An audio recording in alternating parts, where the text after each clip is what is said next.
Good evening, everybody. Thank you for joining us, and welcome to another presentation of high school baseball on the Region Sports Network on 90.5 The Key and streaming worldwide on the internet at regionsports.com. We come to you today from Munster High School as the Chicagoland and Northwest Indiana Chevy dealers present the Lake Central Indians taking on the Morton Governors in the Class 4A Sectional Number 1 Championship. My name is Nathan Laird. I'll have the play-by-play for today's game, and joining me with the color analysis is Joe Stanish. Good evening, Joe. Sectional championship night, a day later than what was originally scheduled because of the weather this weekend, but plenty exciting, and we should have a good one here at Munster tonight. Another great night for baseball, and beautiful weather and no rain in the forecast whatsoever, which is a great thing. And right now we're going through some general introductions with the two teams, and we'll look ready to throw the first pitch here in about 5 minutes. They're announcing the starting lineups here at Munster High School. We'll have the Strachan Van Til starting lineups for both teams in just a few moments. I want to talk about the roads that both two teams took to get here to this sectional championship game. Morton, by all accounts, should have been eliminated in the first round of this tournament. They trailed the Lowell Red Devils, I believe it was 4-1 going into the final inning. Yeah, that was that was one heck of a rally that they put forth in that seventh inning of that game, and it's just one of those where you make an error and it kind of snowballed like we saw in that Friday night game too as well. And Morton had that comeback win over Lowell. I correct myself, it was 2-1. They scored 4 runs in the top of the seventh to win that ball game against the Lowell Red Devils. And they won via the 10-run rule yesterday over the East Chicago Central Cardinals, 14-4. A different path for Lake Central, as you alluded to.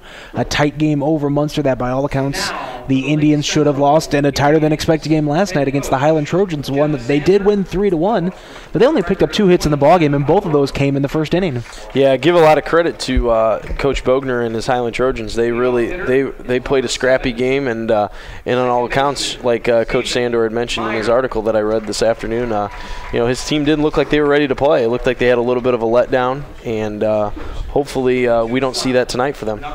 And an outstanding performance on the hill last night from the Lake Central starter. His name escapes me for Joe Graziano threw close to 130 pitches, had 13 strikeouts for the Indians last night, so he really led them to victory there. And even with the high pitch total, Coach Sander never had anybody warming up the bullpen. He was going with the sophomore all the way last night, and for the third straight game, he'll be going with the sophomore once again. I was racking my brain. I couldn't think of a time during the sectional where a team went with 3 sophomores in a row. I don't even remember. That's tough. That's usually when your best players are sophomores, usually don't make it to game 3 of the postseason. You know what? Maybe that might have been that sophomore group from Lake Central with the Kyle Kaluza, I think Brett Summers, or not Brett. Let's see, Matt Skura. Might have been a couple other guys on that team, but I think that was the last time a core group of sophomores, I think, won that sectional. So that's going back to probably 2007 or 2008 that you had a core of sophomore kids that win a sectional championship, and this could be another one of those nights for the Indians. Yeah, Kyle Friel, that third sophomore. We mentioned Graziano last night. Matt Litwicki pitched the opener. Kyle Friel on the hill for the Indians tonight. We'll talk about that more when we go over the Strachan Van Til starting lineups for both ball clubs. But first, I want to remind everybody that Region Sports Network coverage, and we'll run through our underwriters after the national anthem, which we're going to play here at Munster High School. So we're going to be quiet here for a few moments while we play the national anthem. Everyone standing at attention, facing the flag in center field as we proudly play our national anthem.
our national anthem as we get set for baseball here at Munster High School. As I was saying before we stepped aside, Region Sports Network coverage of high school baseball on 90.5 The Key and on the internet at regionsports.com is underwritten by the Chicagoland and Northwest Indiana Chevy dealers, the MVP of MPGs. The Crowell Companies, your insurance superheroes. Berry Brothers, a tradition of quality and service since 1946. McShane's Business Products and Solutions since 1921. The Lake County Agents of Indiana Farm Bureau Insurance. Strack & Van Til, where fresh is more than just a word. Christensen Chevrolet in Highland, driving the American dream. The concussion clinics at Community Hospital in Munster and St. Mary Medical Center in Hobart. Misprint in Munster and Hammond for custom print, design, and signs. Morris Baseball and Softball Center, providing elite instruction. The Randall K. Miss Accounting Group, putting the numbers to work. Jack's Warehouse, great entertainment for the whole family. Triple Crown Baseball and Softball Academy, where the All-Stars train. Casa Maria Banquet Hall and Dyer, making your special event an unforgettable experience. Langle's Pizza in Highland, Cherville, and Crown Point. Burbs Heating and Air Conditioning. Calumet Harley-Davidson, where the region goes to ride. Enbridge, Life Takes Energy. Northwest Oral Surgeons, over 40 years of experience in Munster and in Cherville. Northwest Indiana Chiropractic, Movement for Life, and by the Town Club Restaurant Steak and Seafood for over 65 years. And Joe, coming into this ball game, we talked about the different paths these two teams took. Really completely different tournament histories for these two teams. Lake Central looking to win their 5th consecutive sectional here this evening. This is the first time Morton's ever appeared in a 4A sectional title game. Yeah, and Lake Central's actually had they had 1 year where they didn't win it over the last, I would say, I think that we were talking about that sophomore group. I believe they won 7 of 8. Yeah. 2010 with the Munster Mustangs. Yeah, with Wilkinson from Munster, and they made that run to the semi-state that year, but they lost to, I think it was Fort Wayne Carroll. And the Morton Governors haven't appeared in any sectional title game at any level since 2007. They haven't won one since 1994. Oh, this would be a big one. Yeah, completely different paths and tournament histories. As we are all set for baseball, we're going to have the Strack & Van Til starting lineups here after this first pitch from Kyle Friel, which is low for ball number 1. These starting lineups are written by Strack & Van Til, where fresh is more than just a word. The batting order for the visiting team on the scoreboard today, the Morton Governors. Leading off is the second baseman, Devontae Robinson, who swings and misses at that fastball. It's 1-1. Brendan Andres catches and hits second. Cody Earl, the pitcher, hits third. Alex Tomazeski is the shortstop. He hits fourth. Patrick McCormick, the third baseman, hits fifth. Tommy Garza, the designated hitter, hits sixth. As it's 2-1 now to Devontae Robinson. Tommy Garza, the designated hitter, hits sixth. Sam Miller, the first baseman, hits seventh. Connor Lemos, the right fielder, hits ninth. And wearing number 9 and hitting in the number 9 spot is Juan Morales, the left fielder, as Robinson pops that one up into foul territory. Jarrett Lopez gives chase, but it's into the Morton stands. Yeah, and Kyle Friel doing a good job of coming back and firing strikes. This is one of those guys, Devontae Robinson. You don't want to get him on base early. He's a threat to steal here. The Strack & Van Til defensive lineup for the Lake Central Indians. The outfield from left to right: Colin Studer, Ben Nissel, and Jack Keener. We'll have the infield after this 2-2 pitch from Kyle Friel. Fastball that Robinson hits right up the middle for a base hit. So that speedy Devontae Robinson is on for the Governors to lead off this ball game. Yeah, Friel put that ball right over the heart of the plate, and Robinson, once again, he just putting that ball right back up the middle, did a great job of keeping his hands back and driving it back forward. That Strack & Van Til defensive alignment for the Indians: third to first, Alex Nissel, Jory Demopoulos, Stephen Meyer, and Jake Wisniewski. The battery today is the pitcher Kyle Friel, sophomore, 3-0 with a 2.33 ERA, and the catcher is Jarrett Lopez. So Robinson on base, inside pitch to Brendan Andres, almost gets him, but he gets out of the way. We'll see here what Coach Lush does with a runner on first base, trying to maybe push across the run early in this game. They were aggressive against the East Chicago Central Cardinals the other day in a game they won 14-4 as Friel makes a move over to first, but Robinson back in plenty of time. Yeah, this we'll see how that third baseman Alex Nissel reads the hands of Brandon Andres here. Throughout the game today, we're going to have Calumet Harley-Davidson scoreboard updates from not only other baseball games taking place, but the softball regionals going on today as well. Yeah, it just happens, Crown Point's playing Lake Central, and Lake Central's playing Morton right now, so double dipping here for the Indians tonight. As Coach Lush gives his signs over at third base, Andre steps back into the box. Got a 1-1 count here. Friel once again over to first. Robinson slides back head first. He's in safely. Got extra innings on this Calumet Harley-Davidson scoreboard update. The 3A softball regional at Hanover Central. Griffith and the host Wildcats are tied at 1 going to the 8th. As Andres swings and misses at that pitch, Robinson steals second safely. Showing off that speed, and Morton's got a runner in scoring position. Yeah, this wasn't a situation that Friel wanted to put himself in early in the game. Now Coach Lush has the opportunity to let Andres swing away a little bit with him stealing that base. That scoreboard update, of course, underwritten by Calumet Harley-Davidson, where the region goes to ride. We'll have those throughout the evening here. We're also going to name awards in our post-game show. The Crowell Company's Lantern Man Superhero of the Game, the Berry Brothers Blue Collar Player of the Game, and the Langle's Pizza Play of the Game. But we got a long time before it's, as we're still in the top of the first, as a breaking ball to Andres. He fouls back. It is out of play for Jared Lopez, who threw off his mask and gave chase. 1-2 still the count to the Governor catcher. The pitcher, Cody Earl, is on deck. A lot of strikes by Friel here, so once again his defense is going to get a lot of exercise here in the field, getting some ground balls. Hopefully he can put Andres away here on this third pitch. Andres steps out of the box now. He's back in. Friel takes a look at second, and a second look, and a third look. Here's the kick and the pitch. Another breaking ball that Andres pops up. Jory Demopoulos, the shortstop for the Indians, calls for it. Camps underneath it and makes the catch for the first out of the inning. Great job by Friel there. Got one out now. You still have that runner in scoring position, though. So we'll see what, Cody Earl here, the starting pitcher for tonight. Now batting number 2, the pitcher, Cody Earl. Cody Earl. Not only the ace of this Governor's staff, he's making his second postseason start. He started against the Red Devils last week. He's one of the best hitters in this order, as Friel throws him fastball in the inside corner and gets the inside part of the plate, strike one. That's something that we didn't see on Friday night, was a lot of inside pitches, and Friel's really worked the inside half of the plate early on here in the game. Takes a look at Robinson. Takes a couple looks at Robinson. Don't blame him. Kick and the pitch. That one way behind him. Way behind him. Almost hits Cody Earl. Bends away from Jared Lopez. He had no shot at it, so Robinson's going to cruise into third base on that wild pitch. All Cody Earl has to do here now is put the ball in play somewhere. Most importantly, maybe hit it to the right side, force the second baseman to make a play, and Robinson off on the crack of the bat. The ball hit to the right side. And he puts it's a ground ball to the shortstop. Demopoulos makes a strong throw in time to get Earl at first base, but Robinson scores easily. And just like that, it's 1-0 Governors. Yeah, that's a good start for Morton here early in the game. Early and often, like they say, that's what happened the other night against, for Highland against Lake Central. They scored that one run early in the ball game. Let's see if Friel can end this inning pretty quickly here with 2 outs. That'll bring up Alex Tomaseski. Fastball on the outside part of the plate, strike one. I'm going to have to look back through my books here. I believe in all 3 games, Lake Central's given up runs in the first inning. I think they did against Munster as well. To double check my score books, here's the 0-1 pitch in the dirt, but Tomaseski swings at it anyways. It's 0-2. Good breaking pitch there by Friel. See if he works the outside half a little bit more here. Here's the 0-2 pitch.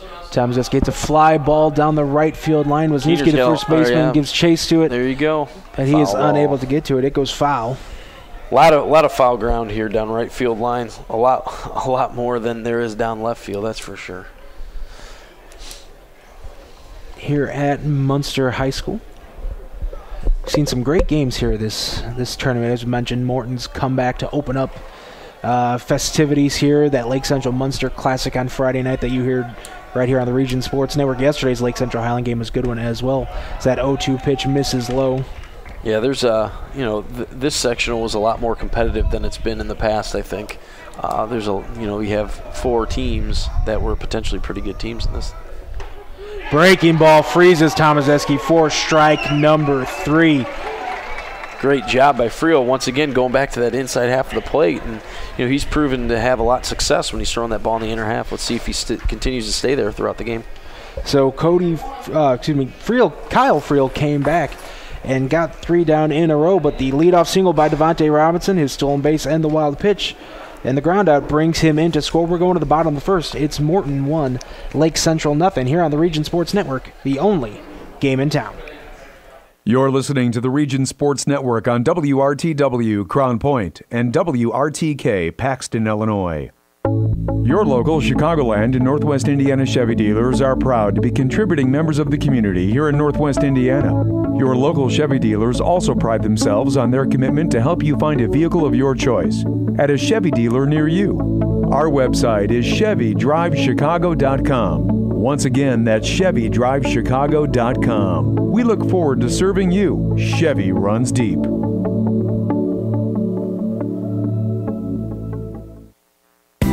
At the Crowell Companies, our customers are more than just numbers on a ledger or anonymous people who sign up online.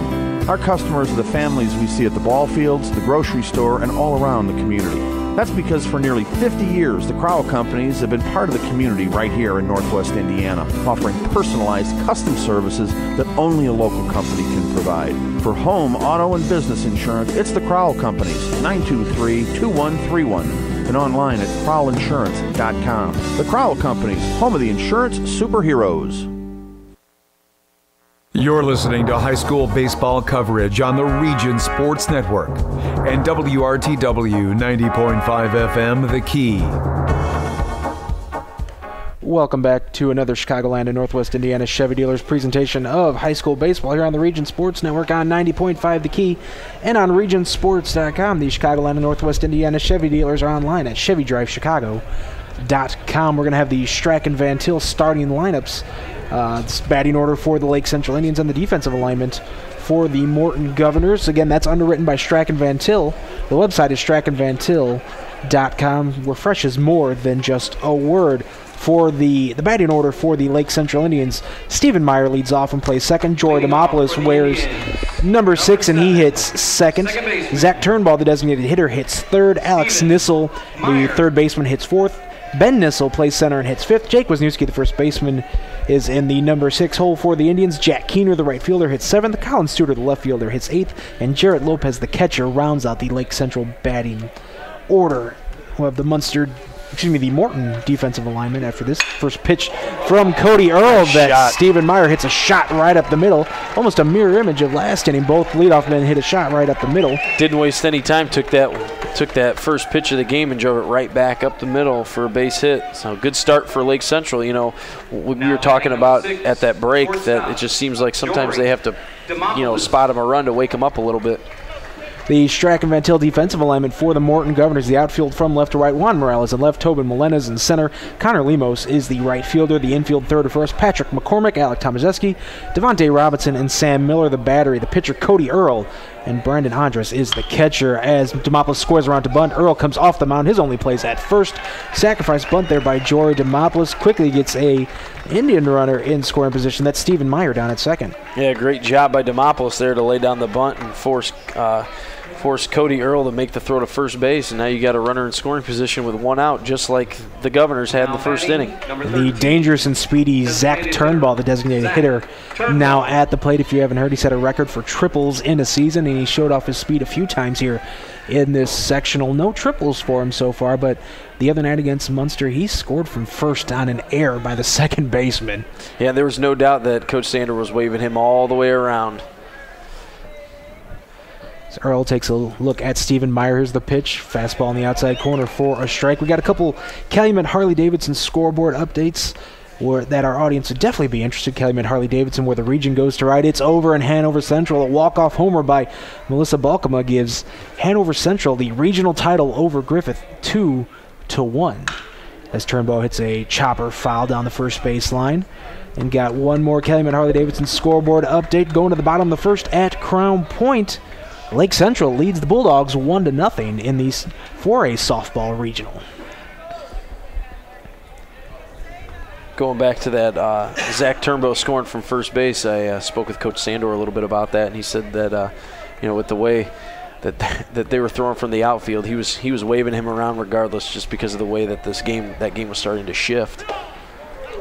That fastball by Earl misses. You can hear the Governor fans did not like that goal. Great eye by Zach there. Way to lay off that pitch. That's a tough pitch to lay off for a left-handed hitter. 1-2 now the count.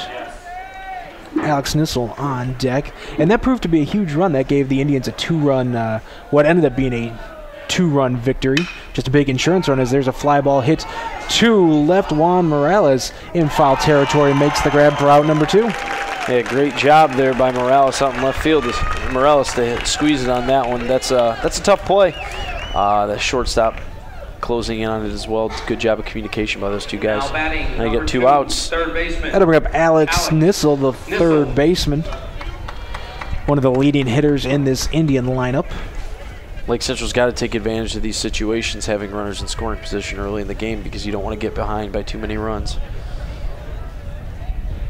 We mentioned, and I looked it up in my scorebook, this is the 3rd straight game they've given up a run in the first inning, as there's a pop-up hit over the Morton dugout. It's 0-1. All 3 games here in this postseason, they've given up a run in the first inning. Yeah, you hate it's very uncharacteristic. Yeah, you don't want to do that too many times. Nope. And not against a pitcher like Cody Earl, who is pretty good. Yeah, he can command the zone pretty well with his fastball and his breaking pitch. Just like that. There was a beautiful breaking pitch there by Earl that Nissel swings and misses. He's down in the count 0-2. Stephen Meyer, the Lake Central runner at second base. The Indians look to answer that first inning run from the Morton Governors. Earl takes a look at Meyer. Here's the kick and the pitch. High and inside. That one almost gets Nissel. It's 1-2. Great job by Nissel laying off that high and tight pitch.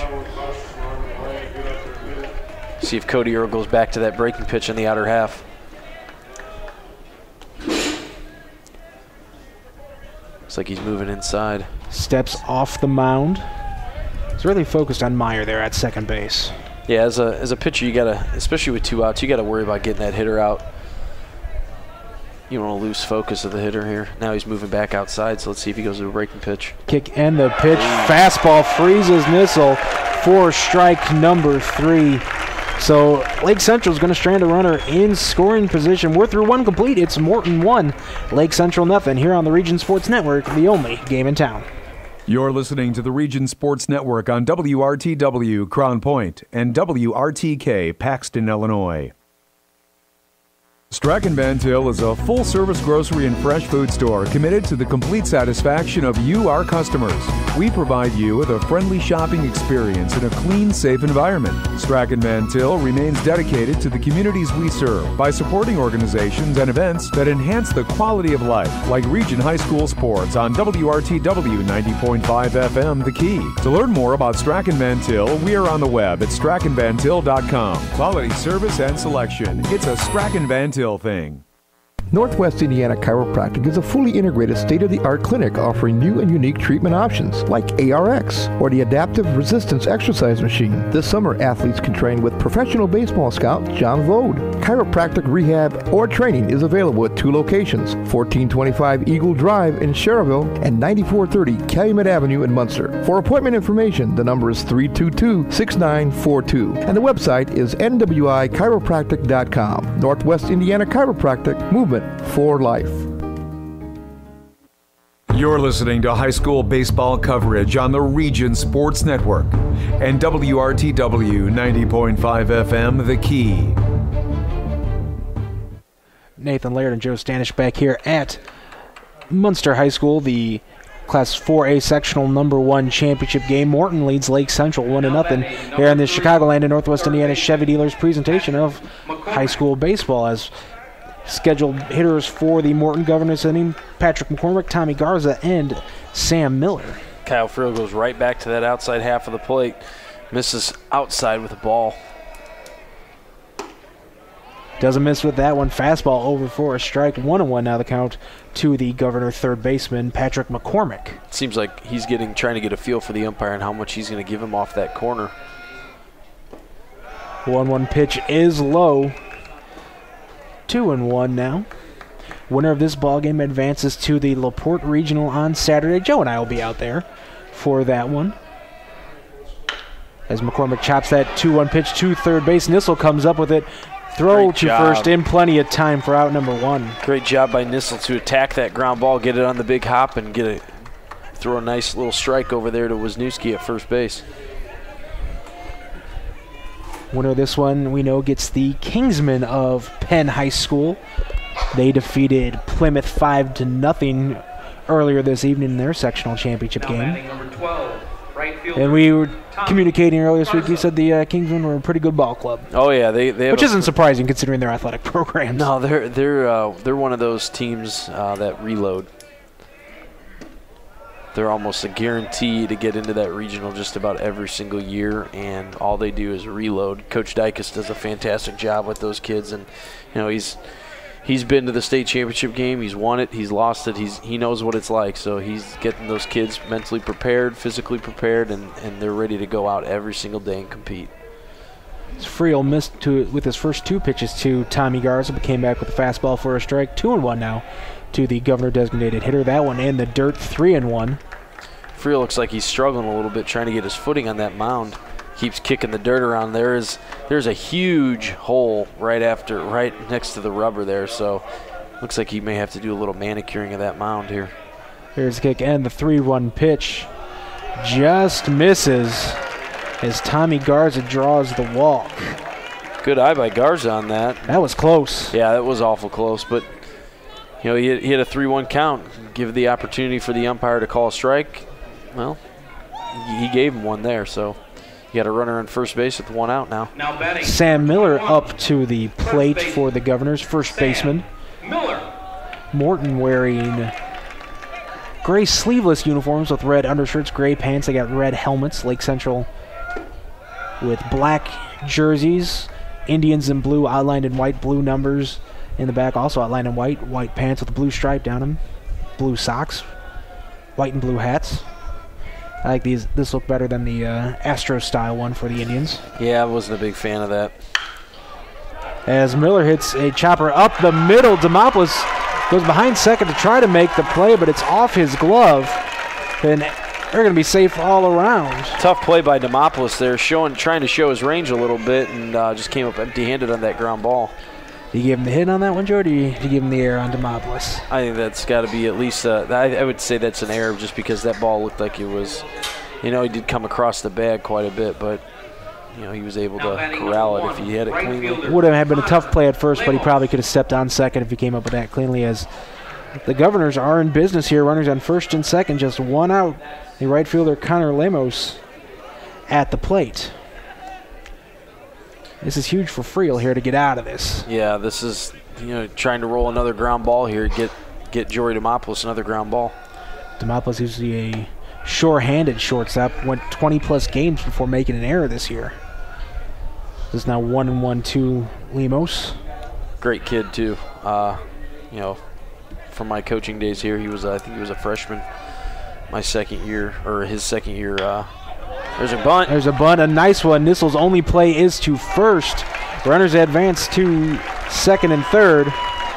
Well-executed sacrifice bunt there by the Governors. Great job by Nissel once again. Show a good range on defense. Coach Lush, bunts 2 runners into scoring position. We'll see what they do with 2 outs here.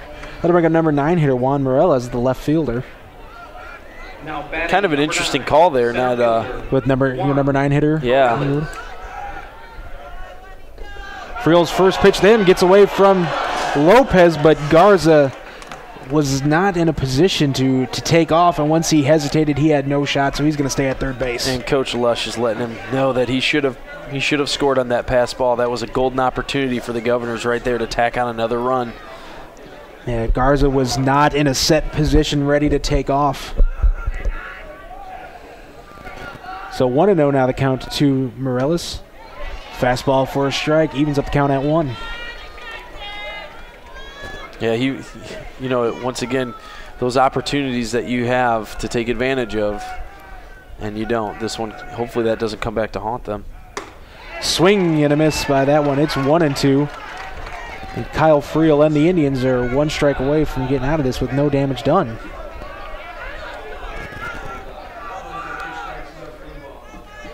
Big pitch here for Friel. Here's the kick and that 1-2 pitch outside, 2-2.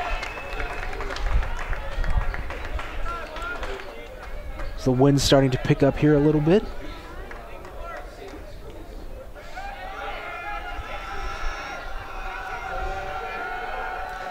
Here's a 2-2 pitch. Morales hits a shot past a diving Stephen Meyer. 1 run's going to score.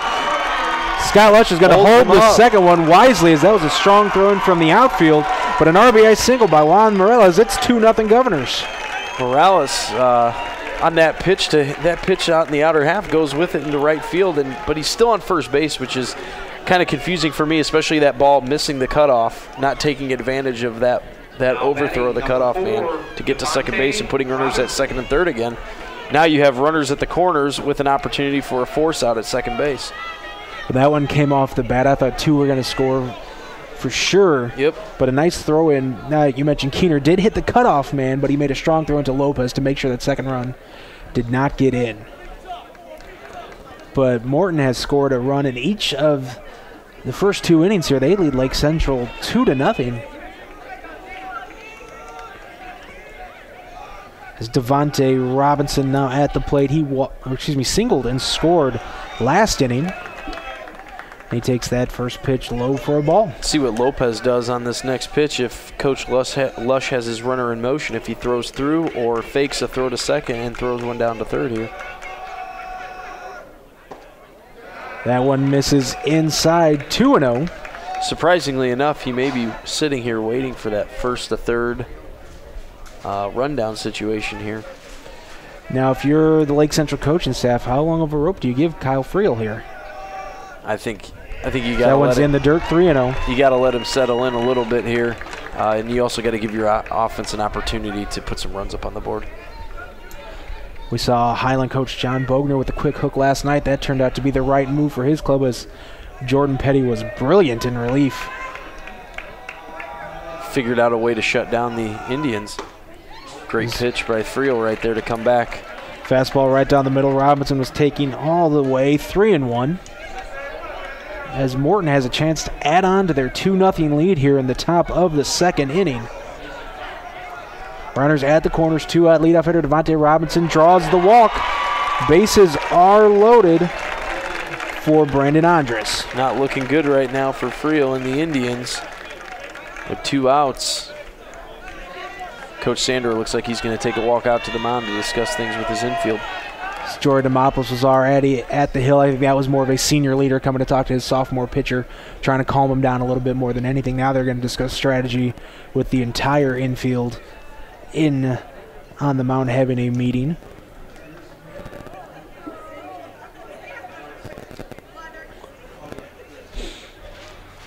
So bases loaded for the Governors. Now that third run, or that third run of the inning looks really important now. They could have been up 3-0.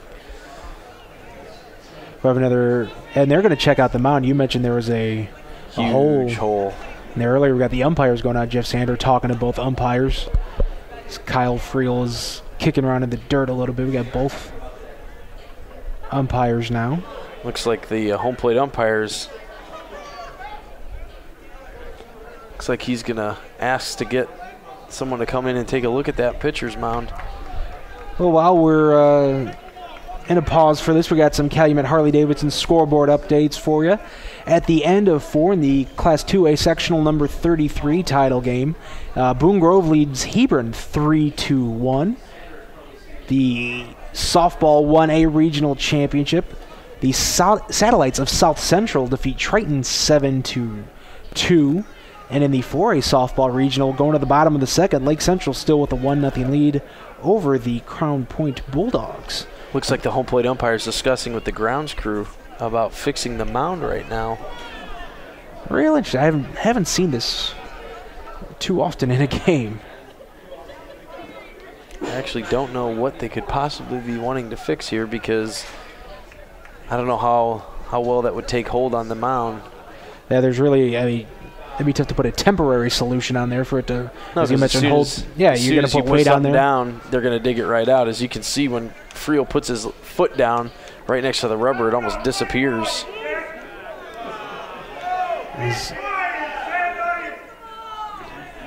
Here, the Morton fans aren't happy about this this delay here. And you know what? I can't blame them for not being happy about it. Their team's got all the momentum right now. Got the grounds crew guy out there with the tamp. Looks like he's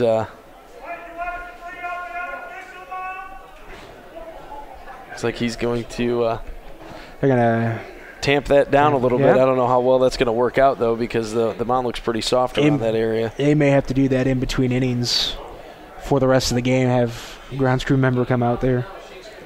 So we're going to turn our crowd mic down a little bit just in case. Yeah. So if you're just joining us here on 90.5 The Key, the Chicagoland and Northwest Indiana Chevy Dealers presentation of high school baseball.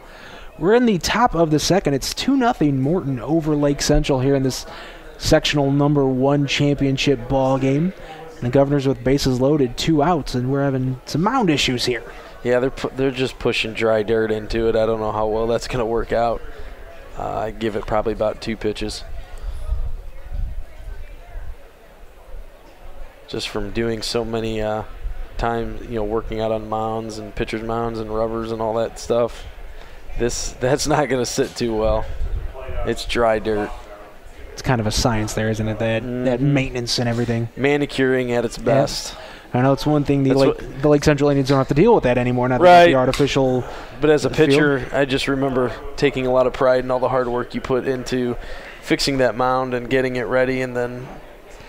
Now, as a pitcher, do different pitchers like a different feel on the mound, or is it pretty much standard that all pitchers like it, to be a certain way? I will say this, that as a pitcher, I hated seeing guys dig into the mound because you work so hard to get it nice and hard, and so you had something to push off of. So to see that, I can understand how Kyle Friel feels a little bit because of the fact that, his footing is probably very poor at this time, but there's not much you can do. It's like that for both sides. Yep, they're giving Friel a couple warm-up pitches here, and we're going to get back to baseball. And we'll keep an eye on this as the game goes on, how long and how often they're going to have to redo this field, this pitcher's mound here. So Brandon Andres at the plate for the Governors. Bases loaded, 2 outs. They lead Lake Central 2-0. Here's the pitch from Friel. Misses with that fastball, 1-0. Can't really blame it too much on the mound, though. Kyle Friel's got to throw strikes here for the Indians. As there's a hit from Andres right at Stephen Meyer, though, who catches the line drive to end the inning. But Morton does tack on one more run, so we're going to the bottom of the second. It's Governors 2, Lake Central Indians nothing here on the Region Sports Network, the only game in town. You're listening to the Region Sports Network on WRTW Crown Point and WRTK Paxton, Illinois.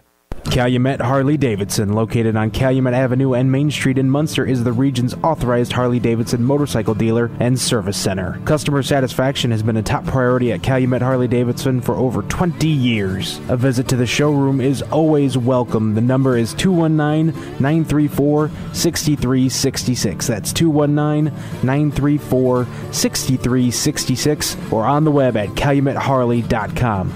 Calumet Harley-Davidson, where the region goes to ride. Hey, it's Tara for Christensen Chevy. Christensen Chevrolet is a local family-owned and operated Chevrolet dealership celebrating over 60 years in the community, serving all of Northwest Indiana and Chicagoland. If you stop in, you can see why families and businesses have put their trust in us for generations. At Christensen, we have an enormous inventory of new Chevys with all of your favorite models in stock, ready for immediate delivery, because that's the Christensen way. We're Christensen Chevrolet, proud sponsor of our great local high school athletic programs on Indy Boulevard in Highland, or visit ChristensenChevy.com. You're listening to high school baseball coverage on the Region Sports Network and WRTW 90.5 FM, The Key. Back here at Munster High School, the Chicagoland and Northwest Indiana Chevy Dealers presentation of high school baseball. Nathan Laird and Joe Stanish with you. Bottom of the second, Morton leads Lake Central 2-0 here in this Class 4A sectional number 1 championship game, and Morton taking advantage of some walks last inning by Kyle Friel, and an error. Like we said, you get that leadoff hitter on base, you give that team an opportunity to take advantage of it. And they also missed out on a run last inning too. That's the scary part. And Joseph Mears, it looked like we had that mound issue last inning. It looked like Cody Earl put that little hole back in to the hill there. Yeah, kicking out of his foot a little bit. Maybe that's the way he likes it out there. It's a possibility. And like I said, it's different for every guy out there. Yep. Everybody has their own personality when they're out there pitching. So it's interesting to see. We're going to have a back-and-forth mound battle. Oh, yeah. And if they really wanted to fix the mound, they would have put water on it. Yeah. Let's be honest. So that was just a short-term solution. Scheduled hitters underwritten by Strachan Van Til for the Lake Central Indians this inning: Ben Nissel, Jake Wisniewski, and Jack Keener. Breaking ball to Nissel is low for a ball. Cody Earl's got to take advantage of this lead and put another 0 up on the board for the Indians this inning. Nissel hits a ground ball past Earl, but Tomaziski, the shortstop, comes up with it, makes a strong throw over to first for out number 1. Great job by the shortstop coming across and fielding that ground ball. Once again, taking a big hop right into his glove and delivering a strike to the first baseman, Miller. Alex Tomaziski, very tall for a shortstop. Usually don't see guys that tall playing that position. He's got to be about 6'3", I'd say, 6'4", maybe. Yeah, he's a big guy out there. But showed plenty of range on that one and plenty of arm strength as well to get a speedy Ben Nissel. Jake Wisniewski now at the plate, takes first pitch for a strike. Great job of Cody Earl right there to get ahead.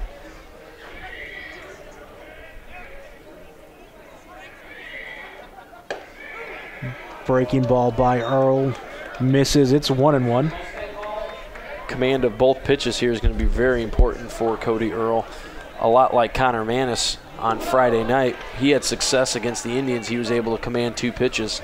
Let's see if Cody Earl can do the same thing for the Governors. 1-1 pitch from Earl gets away from him over the head of Jake Wisniewski. It's 2-1 now. There's the kick and the pitch. Fastball misses outside, 3-1.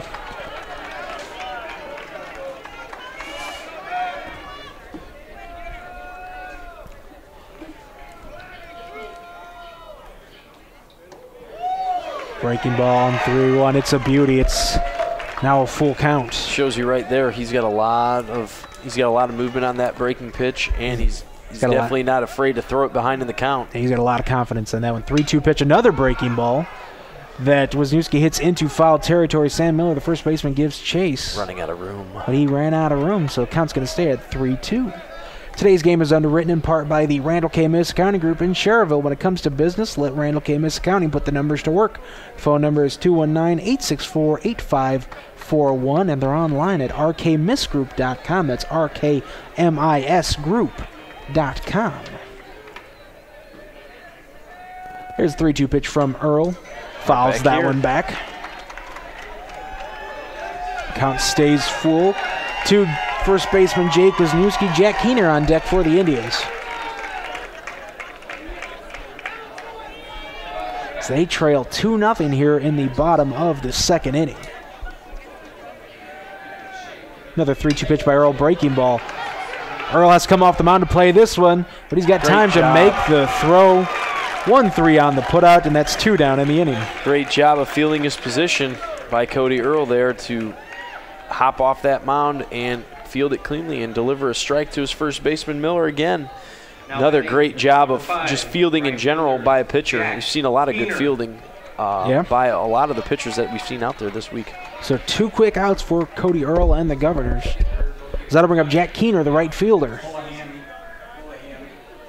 Keener was behind a lot of those rallies for the Indians on Friday night as well. Drew a couple walks, I believe, to get those started. His swings and misses at the first pitch. He's down 0-1. Here with 2 outs in the bottom of the second inning. Breaking ball right back to Earl. Makes a nice play. Underhand throw over to Miller for out number 3. So PFP for Cody Earl that inning. Makes quick work of the Indians here in the bottom of the second. We're through 2 complete. It's Morton 2, Lake Central nothing here on the Region Sports Network, the only game in town. You're listening to the Region Sports Network on WRTW Crown Point and WRTK Paxton, Illinois.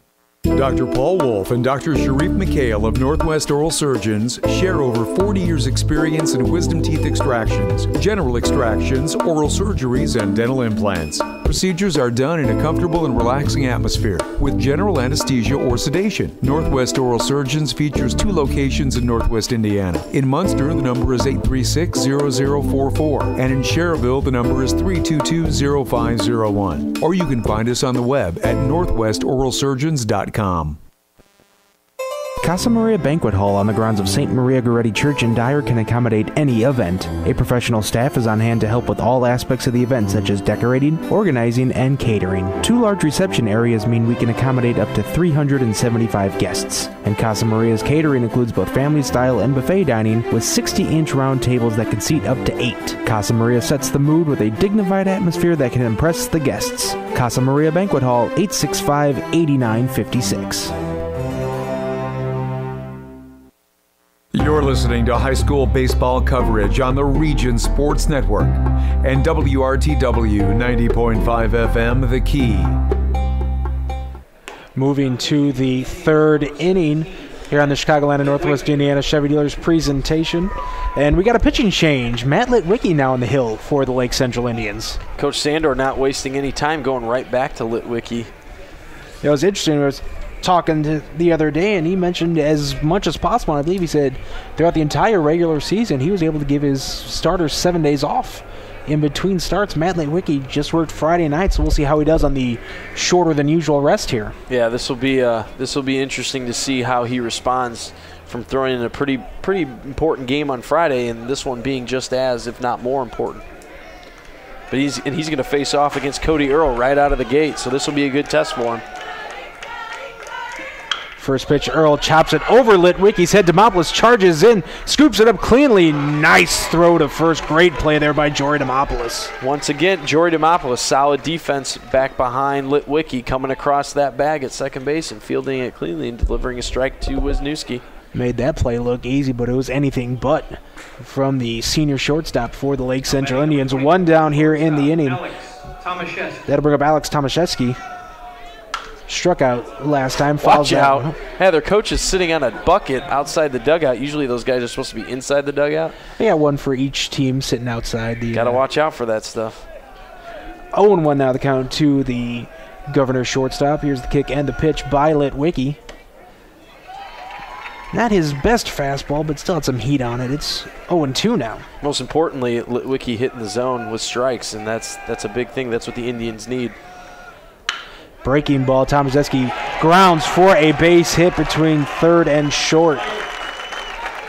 Great piece of hitting there by Tomaszewski, and taking that Litwicki breaking pitch and driving it right in the hole between the shortstop and the third baseman. Just the second hit of the game for the Morton Governors. Excuse me, the third hit. That'll put a man on with 1 out, and Pat McCormick at the plate grounded out to Alex Nissel, the third baseman, last time up. So there's a ground ball to the second baseman, Stephen Meyer. Can the Indians turn 2? Flip to short for 1. The throw to first is off the mark. It looked like Jory Demopoulos came off that base kind of weird and just delivered the ball right into the dugout. And they finally gave him his base. That ball was off. It looked like the face of the dugout. So Pat McCormick's going to head to second. Do you give it a fielder's choice and an error? Second error on the game by Demopoulos. Now batting number 12, right fielder Tommy. So that'll bring up Tommy Garza with 2 outs. But Pat McCormick is in scoring position as Morton leads Lake Central 2-0. Litwicki takes a look at the runner. Fastball misses outside. It's 2-0. Got to come back with a strike here, so we'll see if Garza's sitting on that fastball. There's a fly ball hit to right field. Right fielder Keener is underneath it to make the catch and retire this side. So the first time the Governors don't get on the scoreboard, but we're heading to the bottom of the third, and they still lead Lake Central 2-0 here on the Region Sports Network, the only game in town. You're listening to the Region Sports Network on WRTW Crown Point and WRTK Paxton, Illinois. Sports in the region are about tradition, and since 1946, Berry Brothers in Hammond has built a tradition of quality and service. With a professionally trained sales staff, Berry Brothers offers a selection of quality American-made work boots, safety shoes, and apparel. Located on Indianapolis Boulevard, a half-mile north of Interstate 94, Berry Brothers is devoted to providing exceptional service to ensure the satisfaction of every customer. Berry Brothers is open 7 days a week, and gift certificates are available. The website is berrybros.com. Morris Baseball and Softball Center, a new baseball and softball development program in Northwest Indiana, provides instruction for aspiring athletes. The staff at Morris Baseball and Softball Center has over 95 years of combined professional experience, and they provide instruction which includes game-tested methods used by major league teams. Located inside Omni 41 in Schererville, Morris Baseball and Softball provides disciplined, well-organized practices and places players in highly competitive opportunities to achieve success. For more information on Morris Baseball and Softball, the phone number is 227-5250, and the website is morrisbaseballcenter.com. You're listening to high school baseball coverage on the Region Sports Network and WRTW 90.5 FM, The Key. Welcome back to Munster High School. Nathan Laird and Joe Stanish here on this Chicagoland and Northwest Indiana Chevy Dealers presentation of high school baseball. They're on the web at ChevyDriveChicago.com. We're in the bottom of the third in the Class 4A Sectional Number 1 championship game with Morton leading Lake Central 2-0. Cody Earle's rolling right now. He's retired the last 6 hitters for the Indians. Scheduled hitters for LC in this inning. The 8, 9, and 1 hitters that are Colin Suter, Jarrett Lopez, and Stephen Meyer. That's your scheduled hitters. Underwritten by Strachan Van Til, where fresh is more than just a word. Got a couple Calumet Harley scoreboard updates for you after this pitch by Earle, and it's fastball for a strike. It's 0-2. Cody Earle just pounding the zone with strikes right now. With the regionals coming up, we're looking at some out-of-market games as well. And the Griffith Panthers will now know their opponent, as that 0-2 pitch is high. It's 1-2 for Saturday's regional. They're hosting there at Griffith High School. They're going to play Peru. They defeated Benton Central 9-0. Peru. I used to live in Kokomo. A little bit north of us was Peru. I just remember Grissom Air Force Base up there. We used to go visit there every once in a while. So it'll be Peru versus Griffith in game number 2. Game number 1 will feature the Andrean 59ers. They defeated Wheeler 3-2 earlier, as that 2-2 pitch is in the dirt. 3-2. Andrean had to come from behind to beat Wheeler. They were down 2-0. They end up winning 3-2 to win their 14th straight sectional title. And so they will play South Bend St. Joe's in the morning game of that Griffith Regional. Full count pitch from Earle gets Studer swinging and missing for strike number 3. That's now 7 Indians sat down for Cody Earle. Great job by Cody Earle challenging the Lake Central hitters and throwing those fastballs right down. It looked like they were right down the middle of the plate from up here. Those are your Calumet Harley-Davidson scoreboard updates. Underwritten by Calumet Harley-Davidson of Munster, where the region goes to ride. You can check out all the scoreboards online at regionsports.com. Brackets for baseball and softball tournaments, including sectionals and regionals, right there on regionsports.com. Underwritten by Calumet Harley-Davidson. First pitch to Lopez. Fastball inside for strike number 1. Earle comes back with a fastball but misses low, even up the count at 1. He doesn't like to waste time either. He gets that ball, gets right back on the mound, and that's looks like a balk, but he's in rhythm right now. Yeah, he definitely is. He's getting that ball, getting right back on the rubber, and delivering the pitch. Breaking ball hit in the air to left. Looks like it's over his head. Fielder Juan Morales. It's going to be over his head. Lopez stops at second base. Great job of hitting by the young Jarrett Lopez, taking that pitch and driving it into the gap in left center field. So a stand-up double for the Indian catcher, the second hit of the game for LC. And they got a runner in scoring position with the top of their lineup coming up to bat. Important right here for Stephen Meyer to get another one of those good pitches like he saw in his first at bat. It seems like forever since he hit at the beginning of the game. We have another Calumet Harley-Davidson scoreboard update, a game I know our LC audience is listed 3 complete. Lake Central leads Crown Point 1-0 in the 4A softball regional.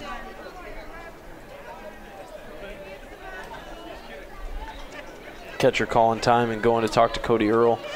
1 out, runner on second base with the top of the order coming up. It's a great job by Jarrett Lopez once again.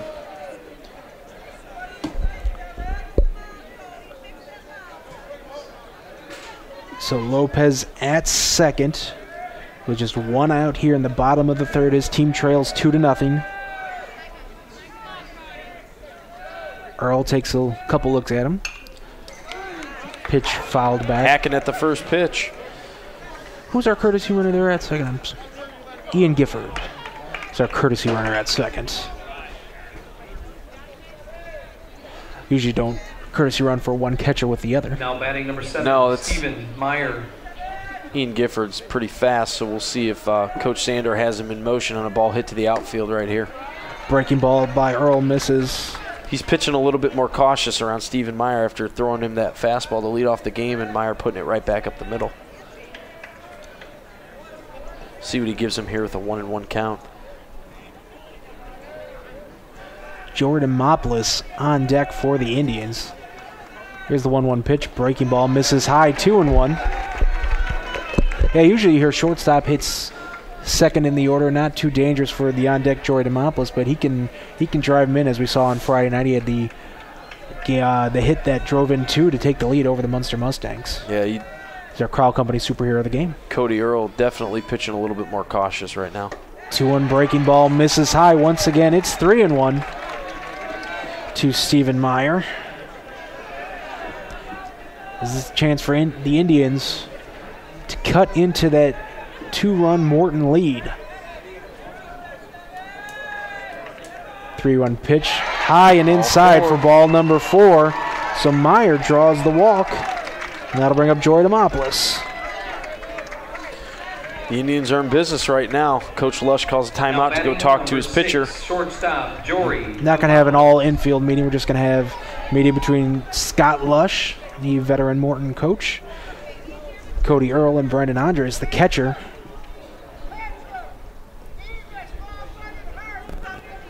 A lot of people here tonight on the Lake Central side. Real nice crowd out here on this Tuesday evening.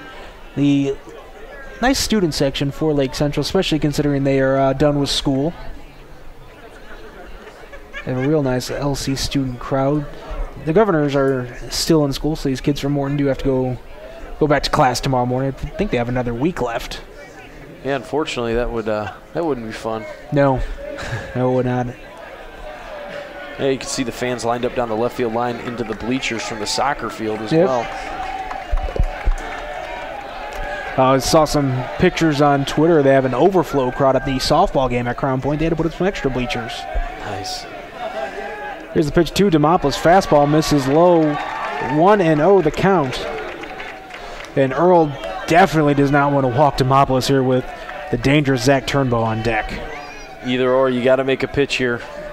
You got to challenge. You got to start challenging these Indians hitters now. Breaking ball high and inside, 2-0. He is struggling right now to find the zone. As much confidence as he had with that breaking ball earlier, it seems like he lost all that. Yeah, he's definitely lost command of that breaking pitch. It's up in the zone a lot now. There's Earl with the pitch. Fastball gets Demopoulos swinging and missing. That's a huge pitch for Cody Earl there. Yeah, that evens the count.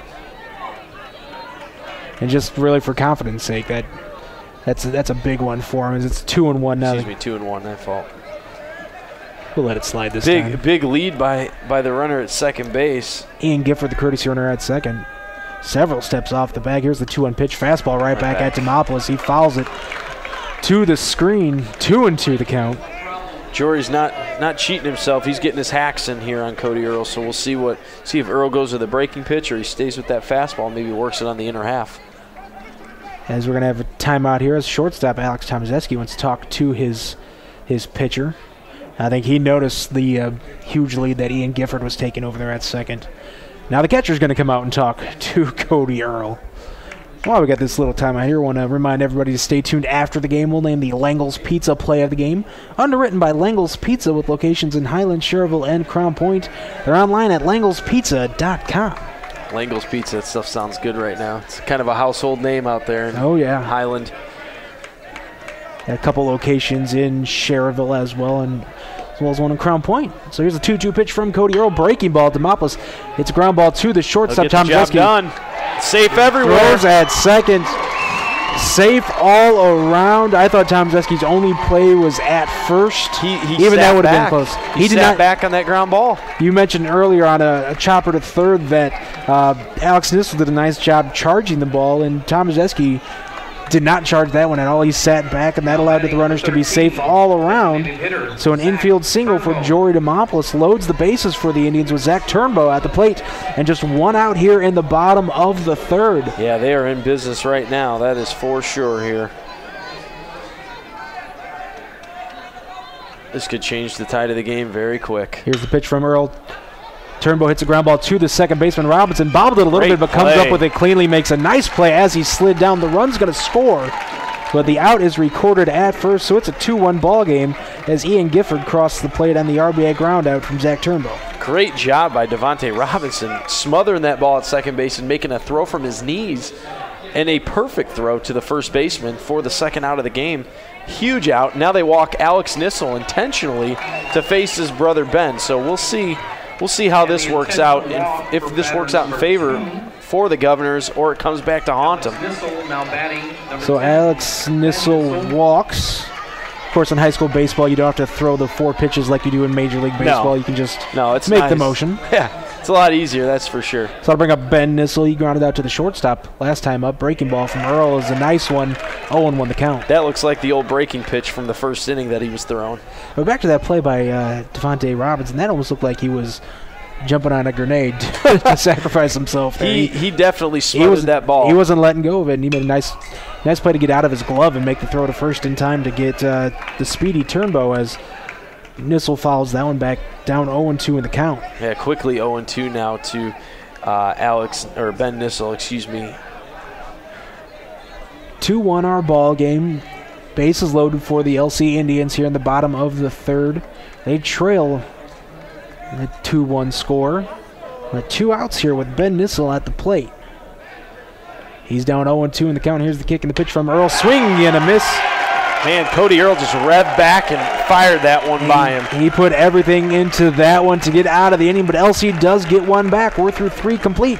It's Morton 2, Lake Central 1 here on the Region Sports Network, the only game in town.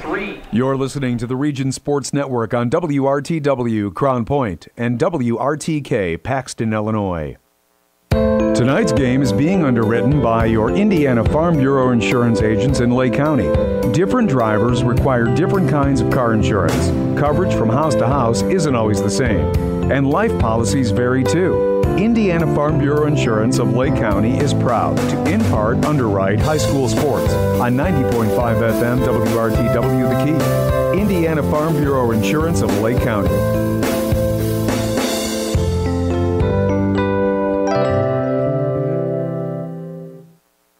Jack's Warehouse, Northwest Indiana's newest indoor family fun center, is proud to sponsor sports on the Region Sports Network. Jack's Warehouse has fun activities for all ages, including go-karts, bumper cars, sky trail, laser tag, and an arcade. Jack's even has glow-in-the-dark mini golf. Located next to Omni on Route 41 in Schererville, Jack's has 6 party rooms available for events and parties. For more information, the website is jakswarehouse.com, and the phone number is 322-JAKS. You're listening to high school baseball coverage on the Region Sports Network and WRTW 90.5 FM The Key. We move to the top of the fourth here at Munster High School. Morton leads Lake Central 2-1 here in the Chicagoland and Northwest Indiana Chevy Dealers presentation of the Class 4A Sectional number 1 championship. Scheduled hitters for the Governors this inning, underwritten by Strachan Van Til, include Sam Miller, Connor Lemos, and Juan Morales. Litwicky going back right to that fastball, starting out with a 0-1 count. Back to the fastball again on that 0-1 pitch, but he misses to even up the count at 1. We'll refresh the LC defensive alignment here for you in just a moment. That was an opportunity that last inning for the Indians to take advantage of the bases loaded, and they could only scrape across 1, but thankfully you play 7 innings of baseball, so they'll have an opportunity to chip away at that lead again. That breaking ball from Litwicky is over for a strike. 1-2 now the count. The Strachan Van Til defensive alignment for the Indians, left field, or the outfield from left to right: Colin Studer, Ben Nissel, and Jack Keener. Well, the infield after this 1-2 pitch. Fastball swing and a miss by Sam Miller. That was gas by Matt Litwicki. That was definitely some gas on the inside half of the plate by Litwicki, and just hitting that glove. It was great job by Litwicki Now there. batting number 1. The infield right from fielder, third to first, Alex Nissel, Connor. Jory Demopoulos, Stephen Labels. Meyer, and Jake Wisniewski. The battery, Matt Litwicki and Jarrett Lopez. That's your Strachan Van Til defensive alignment.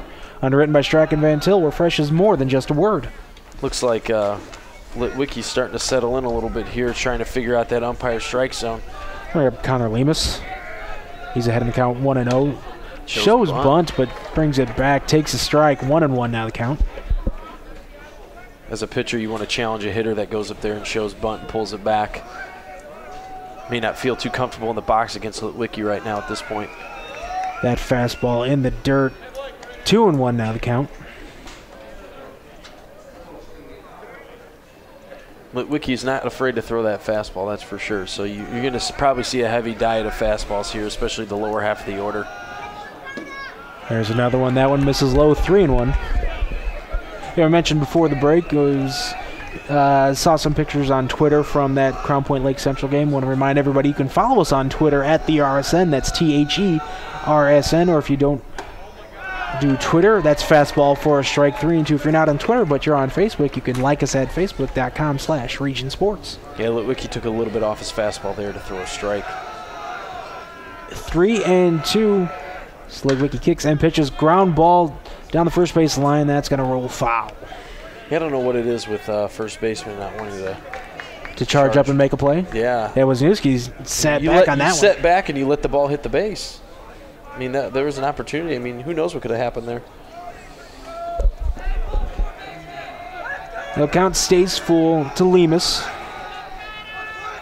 A sacrifice bunt his last time, and he draws the walk. Looked like a good pitch by Litwicki, just missed on the inner half. But another free base runner given to the Now Governors. batting That number is, 9, center that's fielder, Juan 3 walks on the night, Morellis. 4 walks on the night. Gonna bring up Juan Morellis. Had an RBI single in the second inning for the Governor's second run of the game. He steps up with one man on, just one out. Takes the first pitch, fastball for a strike. Coach Lush calling timeout again to talk to his hitter, Morales.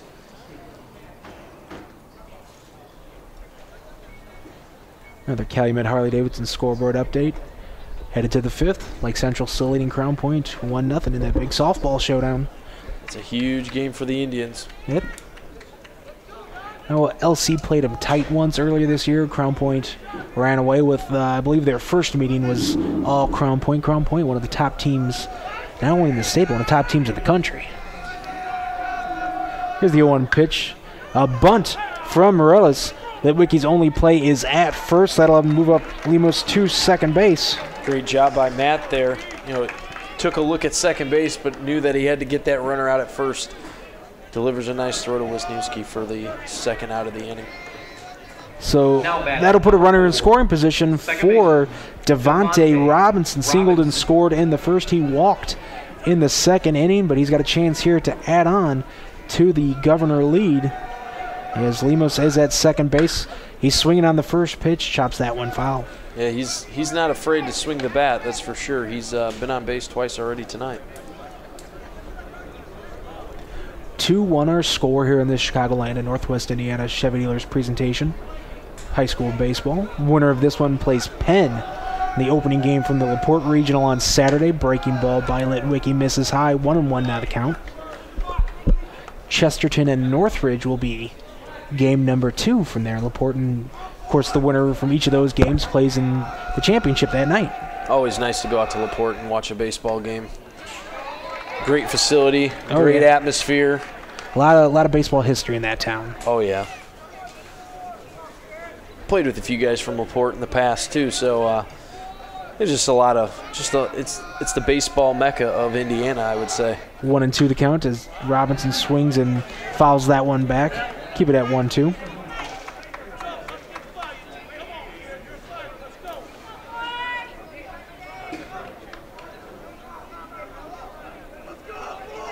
See if Litwicki goes to a breaking pitch here. Breaking ball as Robinson fouls that one back once again. Robinson, tough out, man.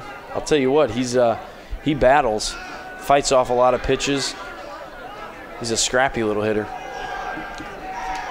He's fighting in this one. It's 1-2.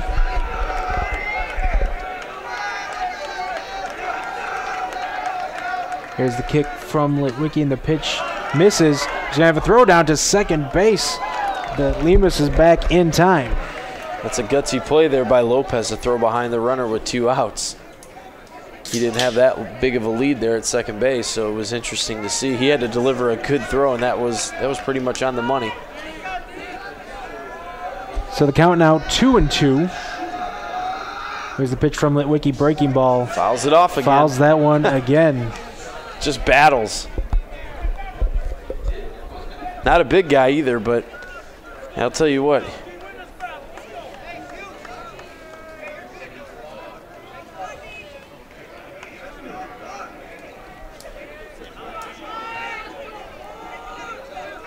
So 2-2 still now the count from Litwicki. Breaking ball misses high. Man, he's really making Litwicki work right now, which, you know, not many hitters have been able to do that this year, and it's impressive to watch him. You know, every pitch that's close, he's battling. Oh, and that one's going to hit Robinson in the helmet. So he looks to be okay. Of course, that's easy to say from up here.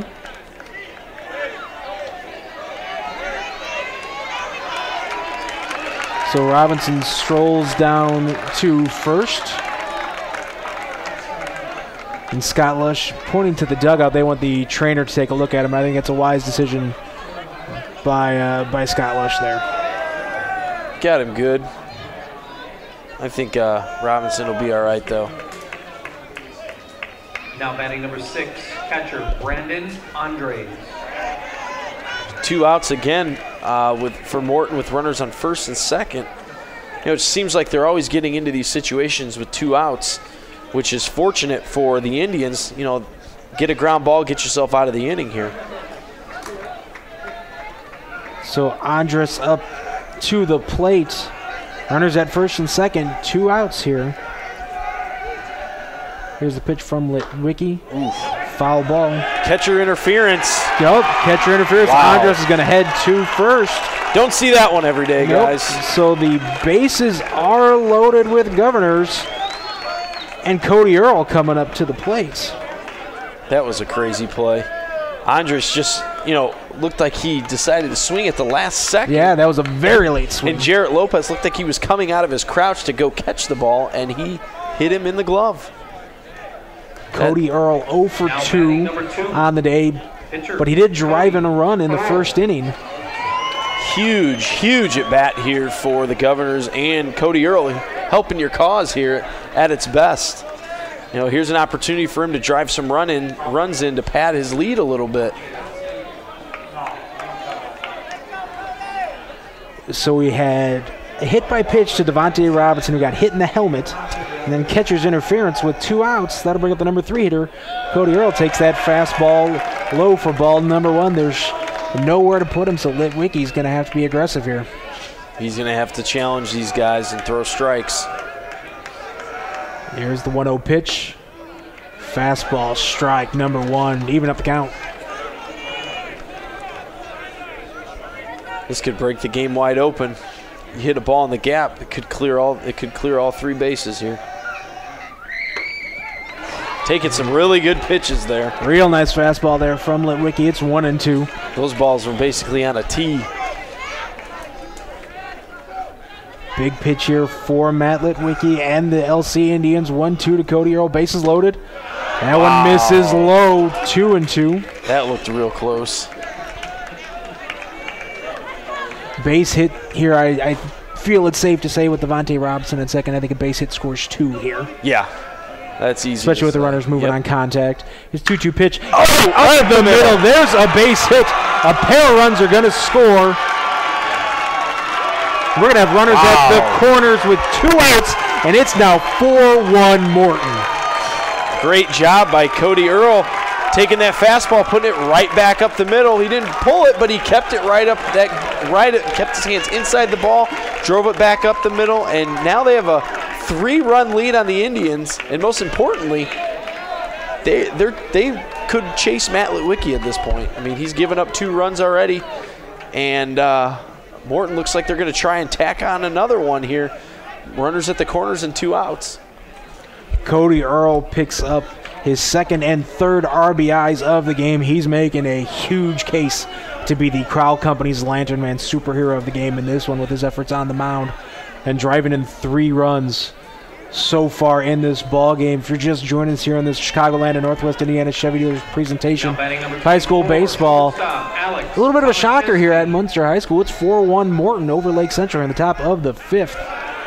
As that one is in the dirt, gets away a little bit from Lopez, so Earl's going to advance to second base. Get runners at 2nd and 3rd now. Tomaszewski puts a ball into the outfield. Once you got 2 more runners that could potentially score. Yeah, Earl is really fast there at second base. So 1-0 the count here from Litwicki. Swing and a miss from Tomaszewski. He was trying to hit that one out of the park. Yeah, Matt Litwicki was challenging him with some gas in the upstairs a little bit and swung right through it. Runners on 2nd and 3rd, 2 outs. Tomaszewski hits one right up the middle. That's a base hit. A pair of runs are going to score as Earl easily is going to make it in from second base. 2-out, 2 RBI single from off the bat of Alex Tomaszewski, and it is 6-1 Morton. Wow. What a change of events here. You know, you go in, you score a run in the bottom half of the 3rd, you come out, you have your ace on the mound, and he gives up a 4 spot in the top of the 4th inning, and they are still hitting. And again, you look at 2 outs, you had a 2 outs runner on second. Devontae Robinson gets hit, then the catcher interference loaded the bases. Yeah, it snowballed pretty quick for them. As Patrick McCormick now at the plate takes the first pitch for a strike. I can safely say I was not expecting to see this when I came to the park today. As McCormick's going to hit a shot to Stephen Meyer. Great job. Bobbles it a little bit, but he controls it to throw to first for the final out of the inning. But the Governors, they get a standing ovation from their fans here, and rightfully so, as they put up 4 in the top of the 4th inning. We are going to the bottom half. It's Morton 6, Lake Central 1 here on the Region Sports Network, the only game in town. You're listening to the Region Sports Network on WRTW Crown Point and WRTK Paxton, Illinois. McShane's Total Graphic Solutions puts your company name and logo on just about anything. We offer a full line of custom marketing products and services like custom imprinted mugs, pens, and magnets, quality employee apparel, with custom imprinting and embroidery, executive gifts, customer appreciation and gifts, and so much more. McShane staff can help you select the right items to help you achieve excellent results. McShane's 1-800-837-1400 or online at mcshanes.com. Over the past 65 years, Enbridge has become a leader in the safe and reliable delivery of energy in North America. Enbridge is proud to be recognized by Selective as one of the Global 100 most sustainable corporations in the world. Enbridge is also proud to be a part of the community of Griffith and Northwest Indiana and wishes best of luck to both teams in today's game. For more information on Enbridge's projects and commitment to community outreach, the website is enbridge.com. Enbridge, life takes energy. You're listening to high school baseball coverage on the Region Sports Network and WRTW 90.5 FM, The Key. Welcome back to the Chicagoland and Northwest Indiana Chevy Dealers presentation of high school baseball. The Class 4A Sectional number 1 championship game. Morton leads Lake Central 6-1 here in the bottom half of the 4th inning. Nathan Laird and Joe Stanish here with you. You're on 90.5 The Key and online at regionsports.com. Not what I was thinking walking over here today, that's for sure. But No, but nonetheless, it's a great game so far. Morton playing real well here in this ball game, and Cody Earl has now a 5-run lead to work with. But the old saying, the pitch to the score, I don't think he can do that. I think he needs to go out there and stay aggressive. No, this is going to be a huge inning for Morton, and especially for their pitcher here to put a 0 up on the board and take that momentum back into the dugout again and hit more. Morton with 1 run in the first, 1 in the second, and then 4 in the top of the 4th inning. Lake Central scored their lone run last inning. That was the 3rd.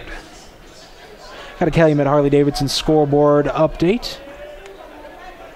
Class 2A sectional number 33 championship ball game. Boone Grove defeats Hebron 5-4. First baseman Jake Wisniewski. So they'll move on to the 2A regionals on Saturday.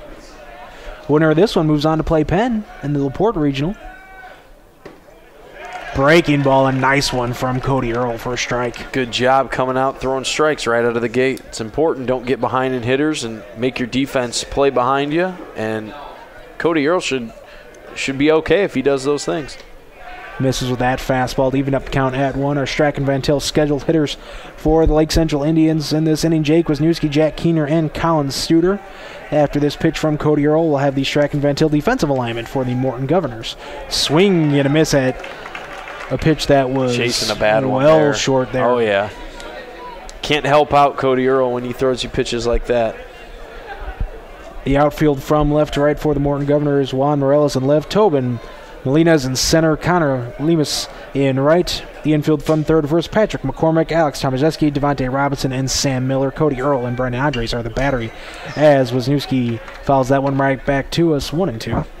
Yeah, great job by Wisniewski of fouling that pitch off, staying alive in the 1-2 count here. See if Cody Earl goes back to the well on that breaking pitch. Throw something in the dirt here maybe. Here's that 1-2 pitch. It's a breaking ball. Ground ball to the first baseman. Sam Miller comes up with the cleanly underhand throw to Cody Earl, who was covering the base. 3-1 on the putout for the first out of the inning. Great job. You know, he's doing everything right now. He's hitting, he's pitching, and he's fielding his position. Hey, yeah. It's a great job by Cody Earl. He's been fantastic in this ball game, and have a feeling he's going to win at least one of the 3 awards we're going to name in the postgame: the Crowell Company's Lantern Man Superhero of the Game, the Berry Brothers Blue Collar Player of the Game, and the Langle's Pizza Play of the Game. The household name of Langle's Pizza. Jack Keener steps up to the plate. Cody Earl misses with that one. I have a taste for pizza right now. Get some Langle's after the game. Some good stuff, that's for sure. Here's the 1-0 pitch from Earl. Off speed on the outside corner of the plate, even up the count at 1. I was kind of hoping they were going to have pizza up here today. I had pizza here the other day. Oh, you were here for that? Yeah, I was here for that. They take care of you here at Munster High School. They do a great job. Thank Brian Clark and all of his staff here. We've been here all week long for the great hospitality here at Munster High School. It's been a fun tournament bracket to cover here. Fouls it off. Fly ball. Keener hits that one near the bleachers by the soccer field. 1-2 now. Jack Keener, one of 5 seniors on this Lake Central roster.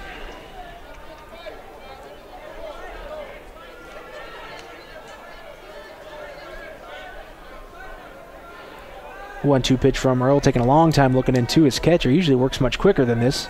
But here's the kick and the pitch. Swing and a miss from Keener. Keener I don't think he had any idea what was coming on that pitch. He looked like he was thinking breaking pitch and swung at a fastball, but didn't look like he had a lot on that swing, that's for sure. It's the 4th strikeout of the game for Cody Earl. That'll bring up Colin Studer, who struck out his last time up. That was to lead off last inning. Oh, middle, and what a play! Holy smokes! Cody Earl. Wow! That one looked like it was going to take his head off, but he got his glove up in time to make the catch. Wow! When that came off the bat, I was concerned for his safety. That one was hit so hard, but Cody Earl reaches up, makes the catch to retire the side. What a play. And Hemmer some nice ones, man. That was woo! If we didn't have a front runner for our Langle's Pizza Play of the Game, we sure do now. What a play by Cody Earl. And we're through 4 complete. It's Morton 6, Lake Central 1. We'll be back on the other side of this timeout here on the Region Sports Network, the only game in town. You're listening to the Region Sports Network on WRTW Crown Point and WRTK Paxton, Illinois. Your local Chicagoland and Northwest Indiana Chevy dealers are proud to be contributing members of the community here in Northwest Indiana. Your local Chevy dealers also pride themselves on their commitment to help you find a vehicle of your choice at a Chevy dealer near you. Our website is ChevyDriveChicago.com. Once again, that's ChevyDriveChicago.com. We look forward to serving you. Chevy runs deep.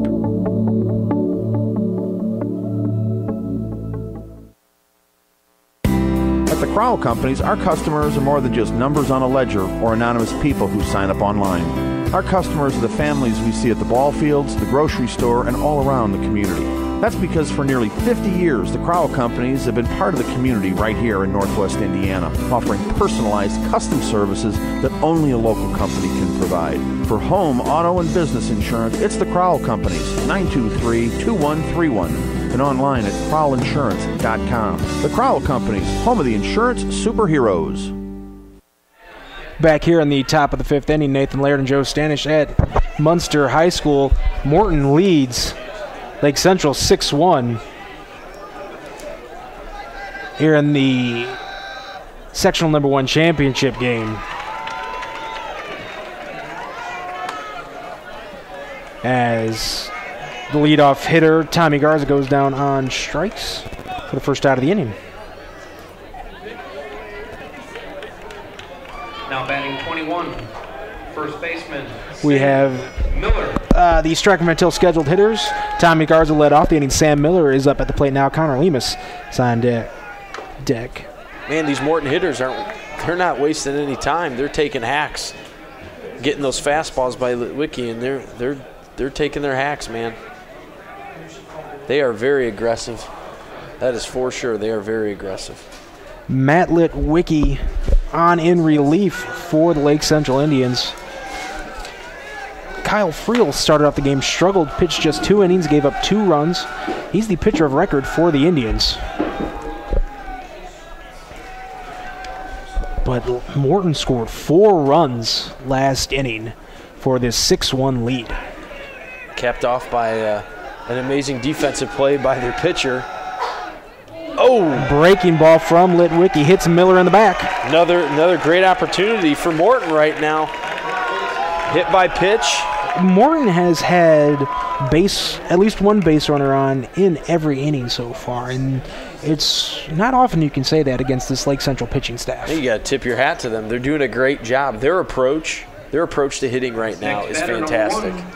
They're digging in, they're getting in on that plate, and they're forcing Matt Litwicki to throw fastballs because it seems like they're taking away his breaking pitch right now.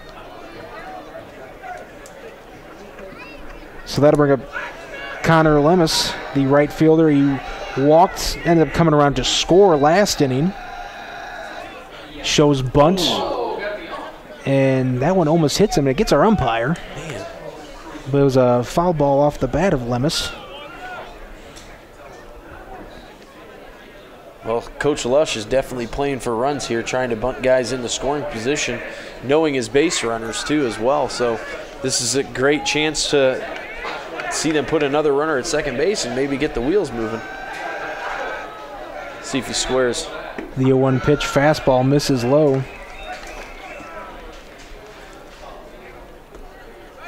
And if you're just joining us, Morton leading Lake Central 6-1. The Governors trying to win their first sectional title in over 2 decades. 1994 was the last time. What a great story that would be for the Governors. They'd be able to go to school tomorrow and celebrate with their classmates. That's right. First ever appearance in a 4A sectional title game. They haven't appeared in one of these since 2007, when they were in Class 3A. 1-2 pitch. Off. Hit to Demopoulos. Oh, it's off of his glove. The third error of the game for Jory Demopoulos. Not something you see often.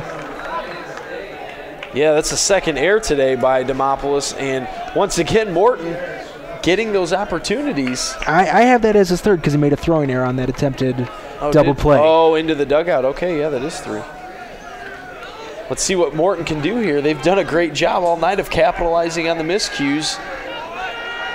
So another golden opportunity here for the Governors. Runners at first and second. Number 9, center fielder Juan Marillas. Juan Marillas is up. Looks like he was just trying to protect himself there from that ball. Squared up and to bunt a fastball from Matt Litwicki. And as you know, a fastball from Matt Litwicki is faster than most here on the high school level. And Marillas had to do some defensive bunting there, and it goes foul.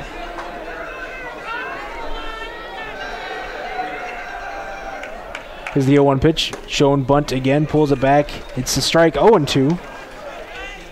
So Alex Nissel, the third baseman, was charging in hard on that one.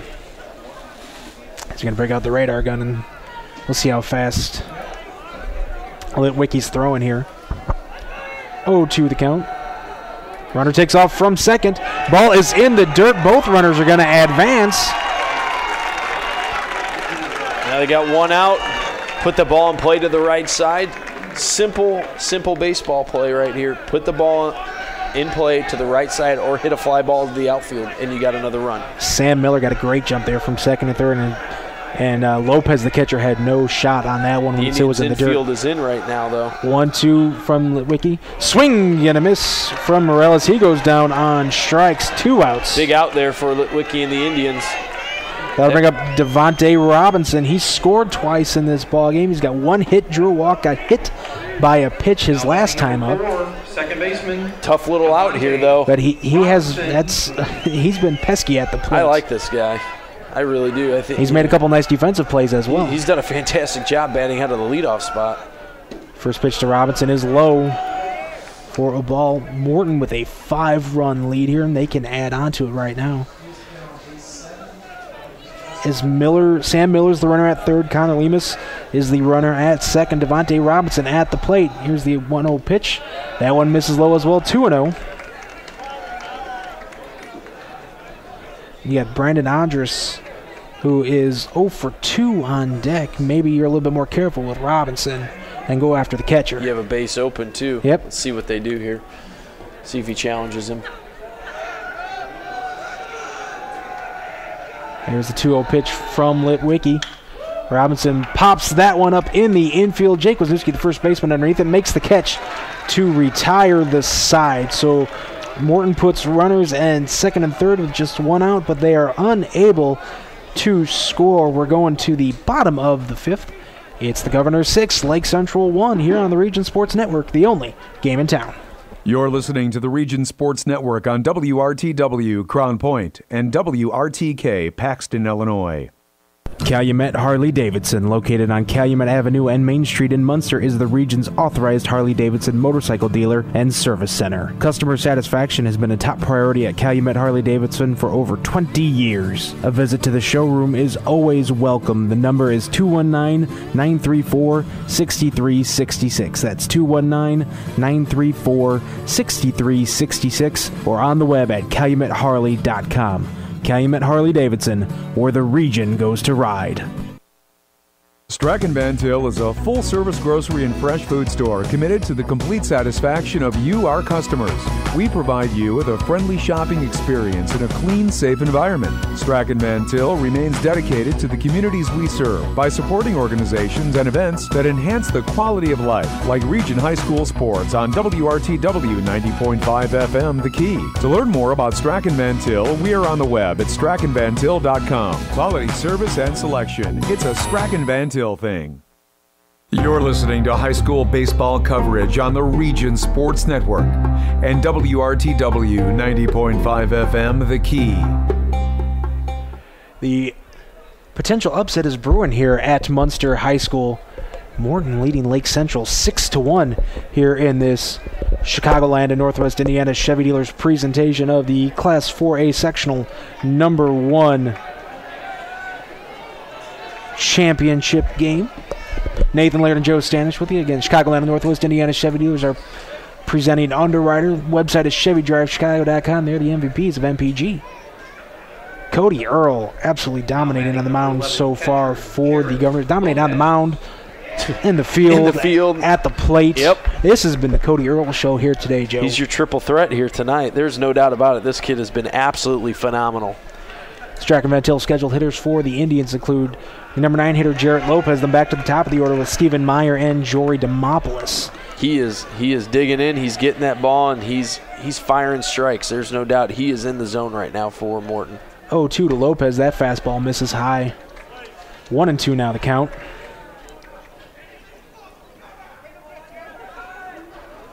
Winner of this one advances to LaPorte on Saturday. They take on Penn. A 1-2 fastball on the outside part of the plate freezes Lopez. Strike number 3. All day long, just painting that corner. 5 strikeouts now for Cody Earl in this ball game.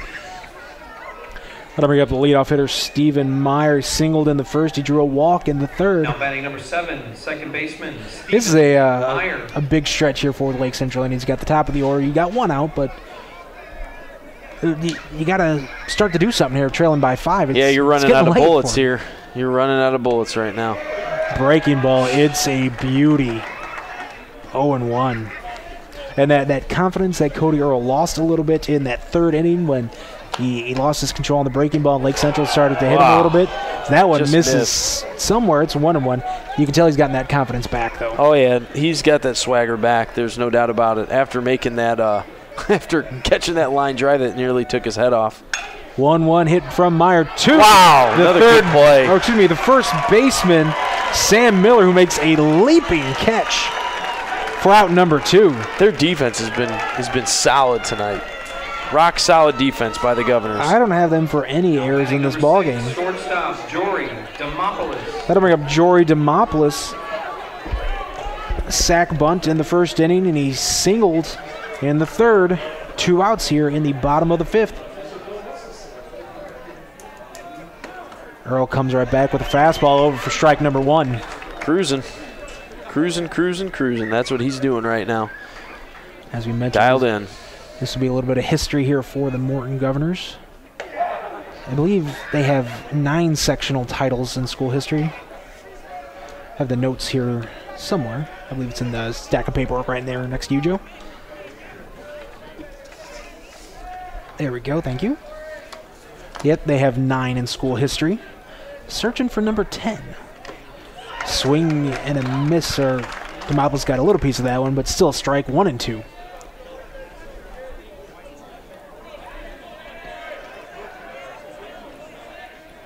Cody Earl is 1 strike away from getting out of this 5th inning. Breaking ball just misses outside. 2-2 now the count. Zach Turnbow on deck for the Indians. Yeah, he's definitely trying to paint that corner with that outside breaking pitch. Here's a 2-2 pitch. Swing and a miss from Demopoulos. The second strikeout of the inning by Cody Earl. And he sets the Indians down in order 1, 2, 3. We move on to the 6th. Our score, Morton 6, Lake Central 1. You're listening to high school baseball here on the Region Sports Network, the only game in town. You're listening to the Region Sports Network on WRTW Crown Point and WRTK Paxton, Illinois. Concussions occur when trauma to the head or spine temporarily interferes with brain function. Seeking medical care as soon as possible is important in making a full recovery and reduces the risk of developing long-term problems. The concussion clinics at Community Hospital in Munster and St. Mary Medical Center in Hobart have a team of medical professionals experienced in evaluating and treating concussions. If you have a head or neck injury, don't wait. Head to the experts. For a head injury on the field, the court, or the ice, the phone number of the concussion clinics is 219-836-4461.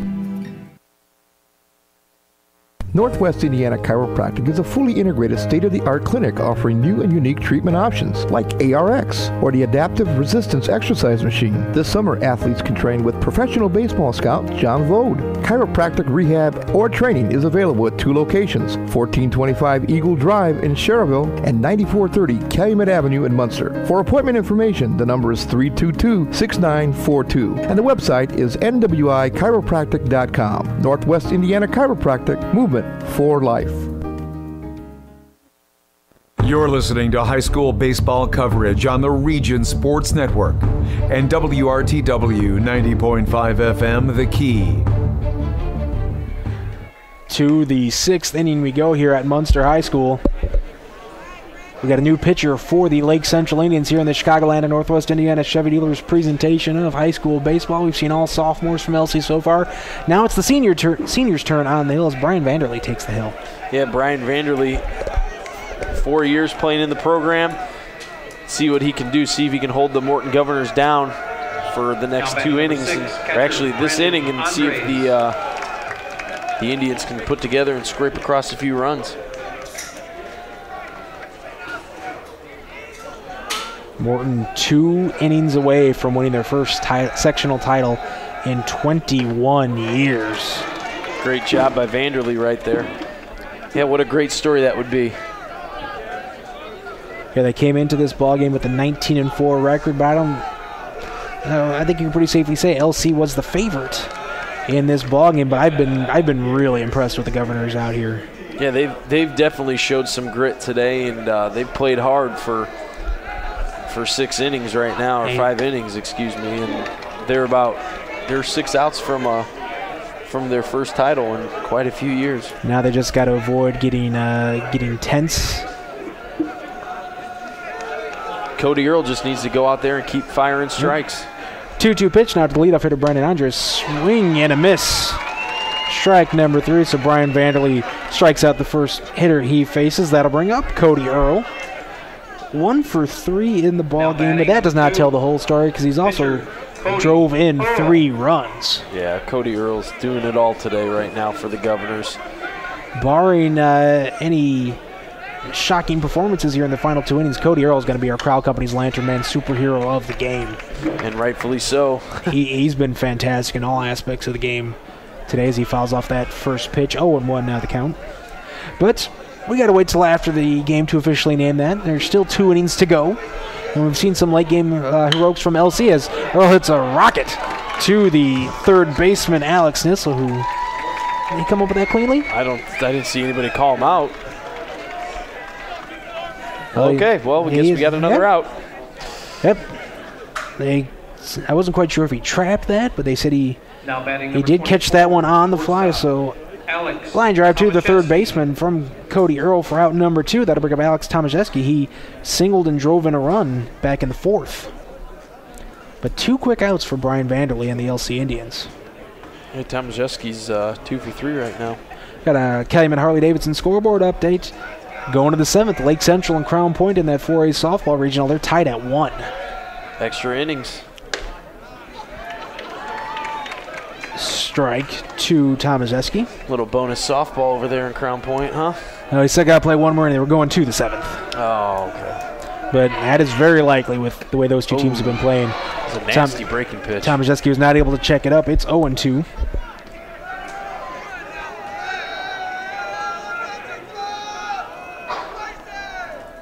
The 0-2 pitch from Vanderlee.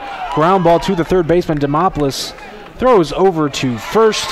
A quick 1-2-3 inning for Brian Vanderlee out of the bullpen. We're going to the bottom of the 6th inning. It's Morton 6, Lake Central 1 here on the Region Sports Network, the only game in town.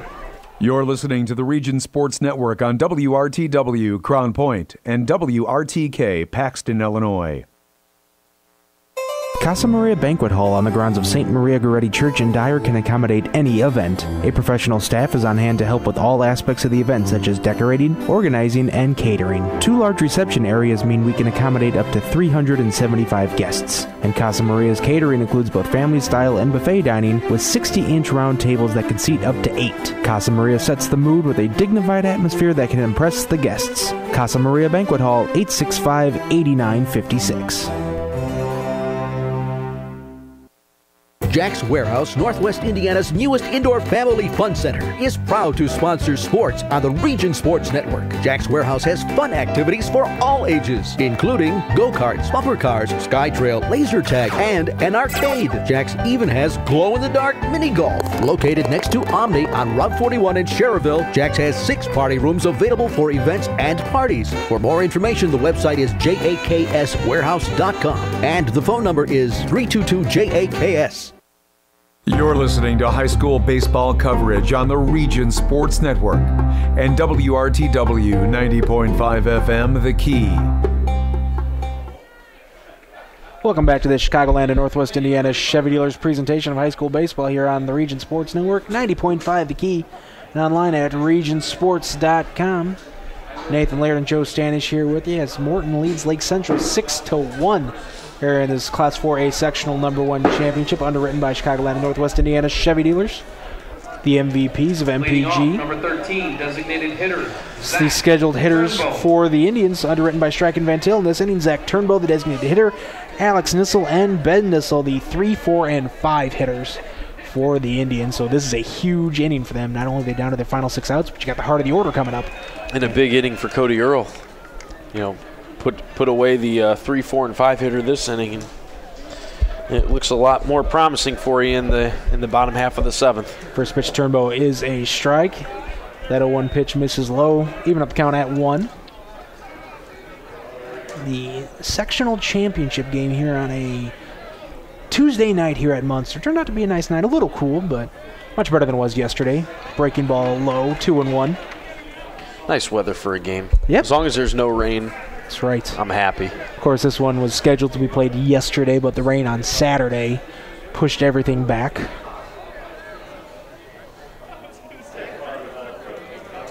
Here's a 2-1 pitch from Earl. Turnbow swings and fouls that one in the air over the LC dugout to even up the count at 2. Has a big at bat for the Indians, too. You want to get Turnbow on base with his speed. You utilize him and put a little bit of pressure on Morton. Cody Earl has been locked in this ball game. Here's the 2-2 pitch. Turnbow fouls that one out of play. 2-2. Yeah, he's definitely been dialed in, and he's doing a great job of hitting his spots, moving the ball around, and most importantly, getting ahead of hitters. He hasn't been behind very much today. No, he ran into a little bit of a rough patch in the 3rd inning, but was able to pitch out of a huge jam, giving up only 1 run. Turnbow hits a ground ball to second baseman. Devontae Robinson slides, recovers, makes the throw over to first. Another nice defensive play there by Devontae Robinson. Yep, Robinson once again smothers that ball. He's fast enough to get over to it to smother it and field it and then throw it to first. And you mentioned his speed. Even if he's not able to come up with it cleanly, like he wasn't on that one, he's able to get to it so fast that he's still got time to throw it over. And you got to make a play like that on Zach Turnbow, you got to get to that ball fast. Yeah, that was a great defensive play again. Can't say enough about the defense right now. That'll bring up Alex Nissel, who struck out in the 1st. He was intentionally walked in the 3rd, and he takes that first pitch, a fastball, for a strike. 6-1, the Governor's lead Lake Central here. There's a chopper to the first baseman. Big Sam hop. Miller fields it on the hop, steps on the bag himself quickly, 2 away. Great job by Miller there to take it on that big hop. We haven't seen a lot of that defensively for those defensive players taking the ball on those big hops. They've been letting the ball play them. Yeah, usually that so far in this sectional, that has turned out bad for those guys. But yeah. Sam Miller played that one cleanly. So that'll bring up Ben Nissel with 2 away here in the bottom of the 6th. Swings at the first pitch, hits ground ball to the third baseman, Patrick McCormick. Makes a real good throw and a nice pick there by Sam Miller. So a very, very quick 1-2-3 inning.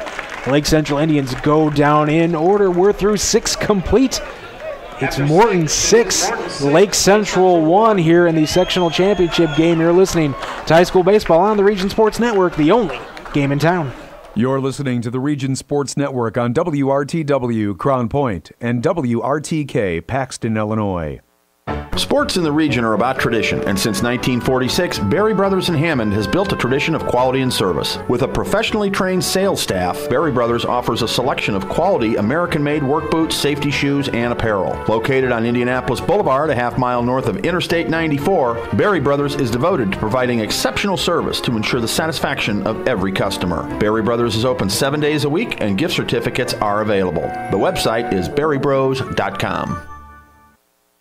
Dr. Paul Wolf and Dr. Sharif McHale of Northwest Oral Surgeons share over 40 years' experience in wisdom teeth extractions, general extractions, oral surgeries, and dental implants. Procedures are done in a comfortable and relaxing atmosphere with general anesthesia or sedation. Northwest Oral Surgeons features 2 locations in Northwest Indiana. In Munster, the number is 836-0044, and in Schererville, the number is 322-0501. Or you can find us on the web at northwestoralsurgeons.com. You're listening to high school baseball coverage on the Region Sports Network and WRTW 90.5 FM, The Key. Top of the 7th here at Morton High School. Nathan Laird and Joe Stanish with you on the Chicagoland and Northwest Indiana Chevy Dealers presentation of high school baseball. The Morton Governors are 1 inning away from their first sectional championship in 21 years. They lead LC 6-1. As the Strike Event Hill scheduled hitters for the Governors in this 7th inning, Patrick McCormick, Tommy Garza, and Sam Miller. It's Brian Vanderlee still on the hill in relief for the Indians. That fastball misses low, 1-1 after McCormick fouled off the first pitch. Yeah, Vanderlee did a great job last inning of retiring the Governors 1-2-3 in order. Ground ball to the third baseman. Nissel with the throw over to first. Beats McCormick by about a step and a half for out number 1. Great job by Alex Nissel at third base. He's been solid there today. Oh yeah, he's done a pretty good job throughout the tournament there at third base. Batting number 12, right kept that ball right in front of him and delivered a nice strike over to Wisniewski at first for the first out. Got to bring up Tommy Garza. He walked and scored in the second. Flew out to right in the third and struck out his last time up, which was in the fifth. And he takes the first pitch from Brian Vanderlee for a strike. Most importantly, I think the story in this game is just the fact that capitalizing on the miscues of the other team and taking advantage of the freak plays that we saw happen. You know, the catcher interference was... Yep, Morton definitely took advantage of the opportunities that they were given. I mean, that most of that 4-run inning, that damage was done with 2 outs. Yeah, and good teams take advantage of miscues, and good teams find ways to score, and that's what Morton's done the entire night tonight. 2-1 pitch to Garza, fastball for a strike, 2-2. In this LC offense, you know, Lake Central during the month of May was averaging over 9 runs a ball game, and just during the sectional here, they've been cold. You know, you can't blame them for struggling against a pitcher like Connor Manis in the opener, but they scored 4 runs in the 7th. They took advantage of those opportunities that were given to them. And they only have 3 hits tonight. Last night, they only had 2 hits. Both of them came in the first inning. They scored 3 runs against the Highland Trojans. I believe if memory serves me correctly, I can check here in my book. All 3 runs came in the first 2 innings. Yeah, and offensively, they didn't do much from the from the 3rd inning on when Jordan Petty came in relief, and Cody Earls really shut them down tonight. The 2-2 pitch to Garza's fouled back to us here. Yeah, their bats have really gone cold in the last 2 games. They really, really have, and it's been stunning to see. And they faced some quality pitchers. Jordan Petty's a really good pitcher for the Highland Trojans. Obviously, Connor Manis and Cody Earl. If the fans of Northwest Indiana baseball and region sports in general haven't heard about Cody Earl, they know about him after tonight's game. Ground ball to Demopoulos over to first in time for out number 2. Yeah, there's no doubt that everybody knows who Cody Earl is now. Because after what I've watched tonight and witnessed tonight, that's one of the most impressive outings so far tonight that I've seen in quite a few years in the sectional. It's been his all-around game, not just his performance on the mound. He's been able to do quite a bit tonight. Yeah. As Sam Miller steps up to the plate, 2 out here in the bottom of the 7th. So Miller swings at the first pitch. Foul ball. It's a rope foul. 0-1 now the count. We're going to the bottom of the 7th, the Calumet Harley-Davidson scoreboard. It is in softball, Lake Central 2, Crown Point 1. Crown Point going to their final at-bats in that 4A regional. We'll keep you updated on that. Miller swings at that 0-1 pitch. Ground ball to the first baseman. Wisniewski comes up with it cleanly, steps on the bag himself for out number 3, but here we go. Here we go. The bottom of the 7th inning coming up on the other side of this timeout. It's Morton 6, Lake Central 1 here on the Region Sports Network, the only game in town. You're listening to the Region Sports Network on WRTW Crown Point and WRTK Paxton, Illinois. Over the past 65 years, Enbridge has become a leader in the safe and reliable delivery of energy in North America. Enbridge is proud to be recognized by Selective as one of the Global 100 most sustainable corporations in the world. Enbridge is also proud to be a part of the community of Griffith and Northwest Indiana and wishes best of luck to both teams in today's game. For more information on Enbridge's projects and commitment to community outreach, the website is enbridge.com. Enbridge, life takes energy. Your local Chicagoland and Northwest Indiana Chevy dealers are proud to be contributing members of the community here in Northwest Indiana. Your local Chevy dealers also pride themselves on their commitment to help you find a vehicle of your choice at a Chevy dealer near you. Our website is ChevyDriveChicago.com. Once again, that's ChevyDriveChicago.com. We look forward to serving you. Chevy runs deep.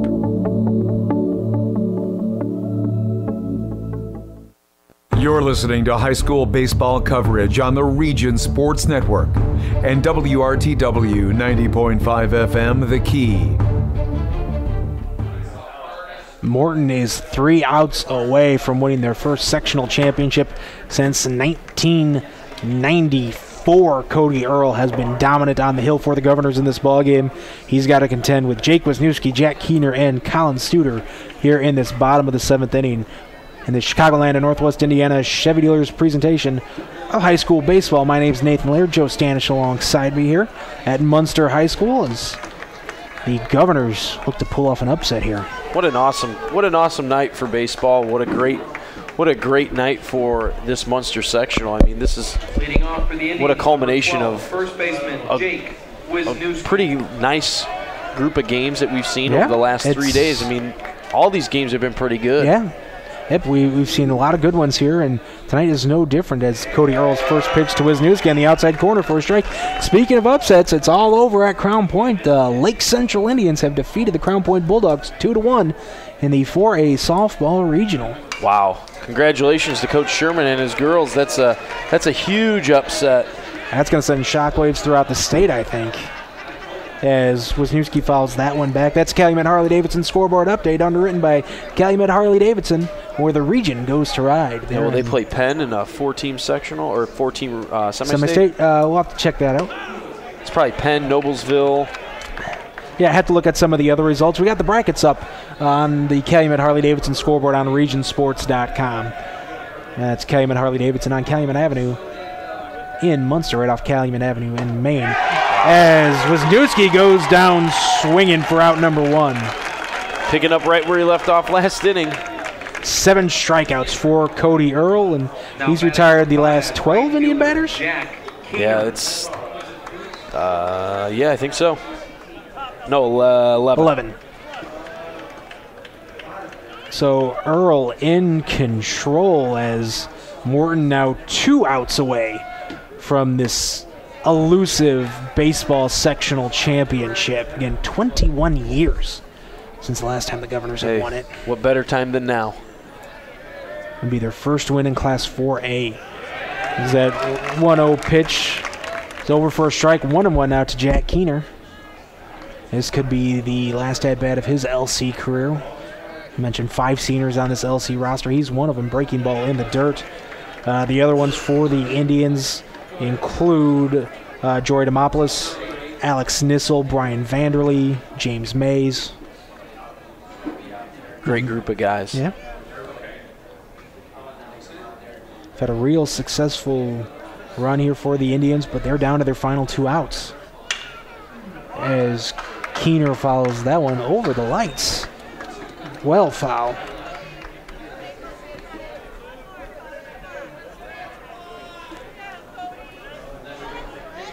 He's got Keener down 2-2 in the count here.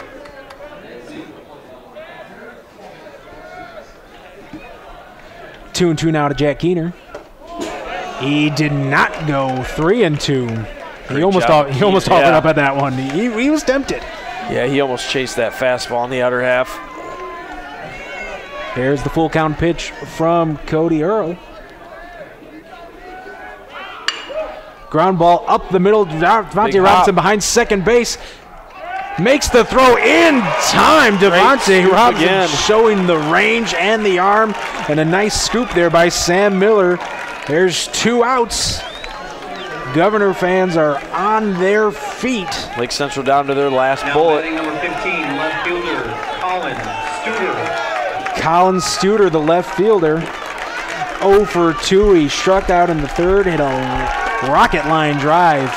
It's Cody Earl in the 4th. Here's the pitch to him. Swings and misses strike number 1. Morton crowd's fired up right now.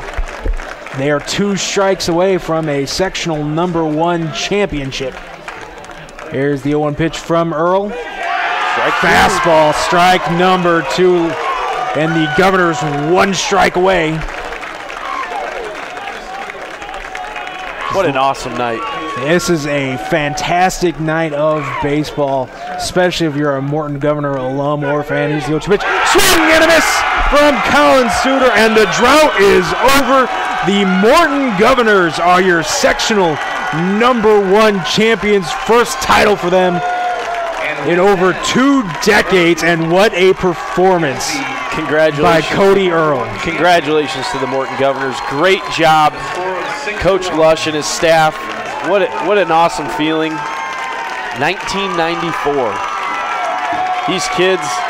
These kids really played their rear ends off tonight. They did a fantastic job, and what a great pitching performance, defensive performance. I mean, all around night. They played solid defense. I don't have them down for any miscues defensively. Timely hitting, taking advantage of the opportunities, making their own opportunities, taking advantage of the opportunities they were given, which, as you mentioned earlier, that's what good teams do. If the opposing team gives you opportunities, you take advantage of them. Morton did just that, and we have a dominant performance on the mound. Yeah, that was, like they got today. That was phenomenal. That was an impressive performance by Cody Earl. So the Morton Governors move on to the LaPorte Regional. They'll take on the Penn Kingsmen on Saturday morning. I believe that's a 10:30 start out there at Schreiber Field, as a scene of jubilation here for the Governors. Players hugging each other by home plate. Just a festive atmosphere for hugs all around for everybody. This has got to be a thrilling feeling as they all hug Scott Lush. Now they're coming in for a group hug there. Scott Lush calling all the players in. This is a great scene. If you love high school sports, just the pure excitement from the Morton Governors. Again, they were playing a team in Lake Central that's won 7 out of the last 8 championships, 4 in a row. This is a team that's never done this before at this level. So congratulations to them. They are pumped, and I can't blame them one bit. That's awesome. So Morton 6-1 winners over the Indians of Lake Central. We have some awards to hand out, and we're going to talk about this sectional, talk about what Morton's going to have moving forward. As their season continues for Lake Central, it comes to an end. They had about a 14, 15, I believe maybe 16-game winning streak coming into this ball game. Yeah. But it's all over from the now, so that's a tough one for the Indians. But the story here tonight is the Sectional 1 champion Morton Governors. Congratulations to Coach Scott Lush and his staff on the huge historic victory for them here this evening. So we're going to take a timeout, and when we come back, we're going to have our award winners, and we're going to talk about the game as well as Saturday's regionals. You're listening to high school baseball here on the Region Sports Network, the only game in town. You're listening to the Region Sports Network on WRTW Crown Point and WRTK Paxton, Illinois. Concussions occur when trauma to the head or spine temporarily interferes with brain function. Seeking medical care as soon as possible is important in making a full recovery and reduces the risk of developing long-term problems. The concussion clinics at Community Hospital in Munster and St. Mary Medical Center in Hobart have a team of medical professionals experienced in evaluating and treating concussions. If you have a head or neck injury, don't wait. Head to the experts. For a head injury on the field, the court, or the ice, the phone number of the concussion clinics is 219-836-4461. Hey, it's Tara for Christensen Chevy. Christensen Chevrolet is a local family-owned and operated Chevrolet dealership celebrating over 60 years in the community, serving all of Northwest Indiana and Chicagoland. If you stop in, you can see why families and businesses have put their trust in us for generations. At Christensen, we have an enormous inventory of new Chevys with all of your favorite models in stock, ready for immediate delivery, because that's the Christensen way. We're Christensen Chevrolet, proud sponsor of our great local high school athletic programs on Indy Boulevard in Highland, or visit ChristensenChevy.com. At the Crowell Companies, our customers are more than just numbers on a ledger or anonymous people who sign up online. Our customers are the families we see at the ball fields, the grocery store, and all around the community. That's because for nearly 50 years, the Crowell Companies have been part of the community right here in Northwest Indiana, offering personalized custom services that only a local company can provide. For home, auto, and business insurance, it's the Crowell Companies, 923-2131, and online at crowellinsurance.com. The Crowell Companies, home of the insurance superheroes. Strachan Van Til is a full-service grocery and fresh food store committed to the complete satisfaction of you, our customers. We provide you with a friendly shopping experience in a clean, safe environment. Strachan Van Til remains dedicated to the communities we serve by supporting organizations and events that enhance the quality of life, like Region High School Sports on WRTW 90.5 FM, The Key. To learn more about Strachan Van Til, we are on the web at strachanvantil.com. Quality service and selection. It's a Strachan Van Til thing.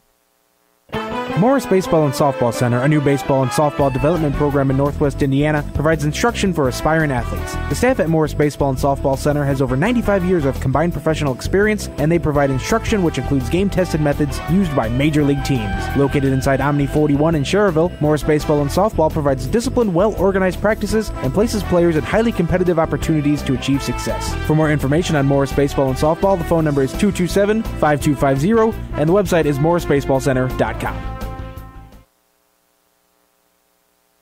Jack's Warehouse, Northwest Indiana's newest indoor family fun center, is proud to sponsor sports on the Region Sports Network. Jack's Warehouse has fun activities for all ages, including go-karts, bumper cars, sky trail, laser tag, and an arcade. Jack's even has glow-in-the-dark mini golf. Located next to Omni on Route 41 in Schererville, Jack's has 6 party rooms available for events and parties. For more information, the website is jakswarehouse.com, and the phone number is 322-JAKS. You're listening to high school baseball coverage on the Region Sports Network and WRTW 90.5 FM, The Key.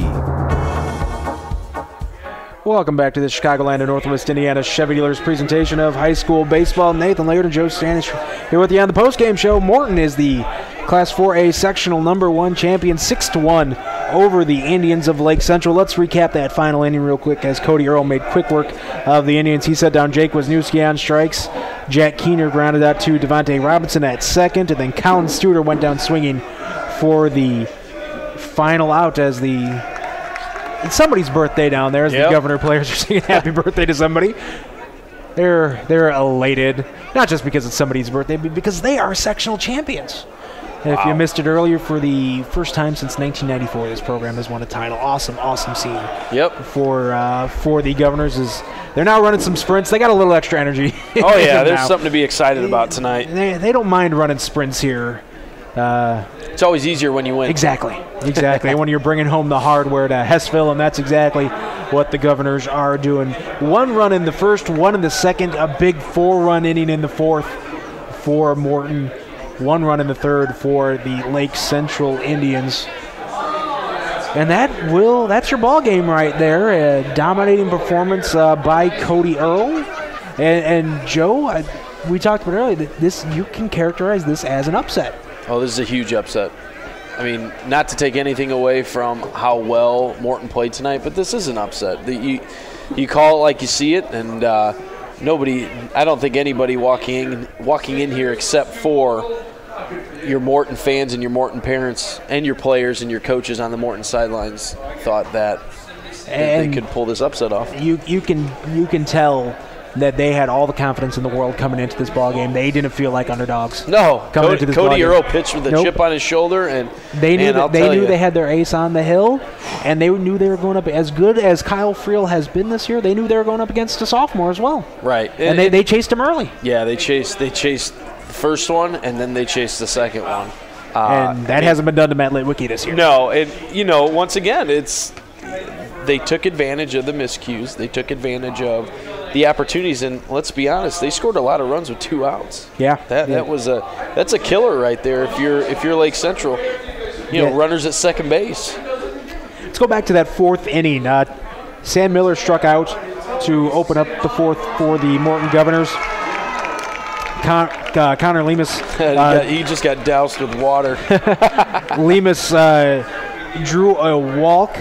A sacrifice bunt by Juan Morales moved him up to second, and that's when The floodgates That's when the floodgates opened. Devontae Robinson was hit by a pitch to put runners on first and second. Again, runners on first and second, but 2 outs. Yeah. But then Brandon Andrus got on because of catcher's interference on the first pitch that he saw.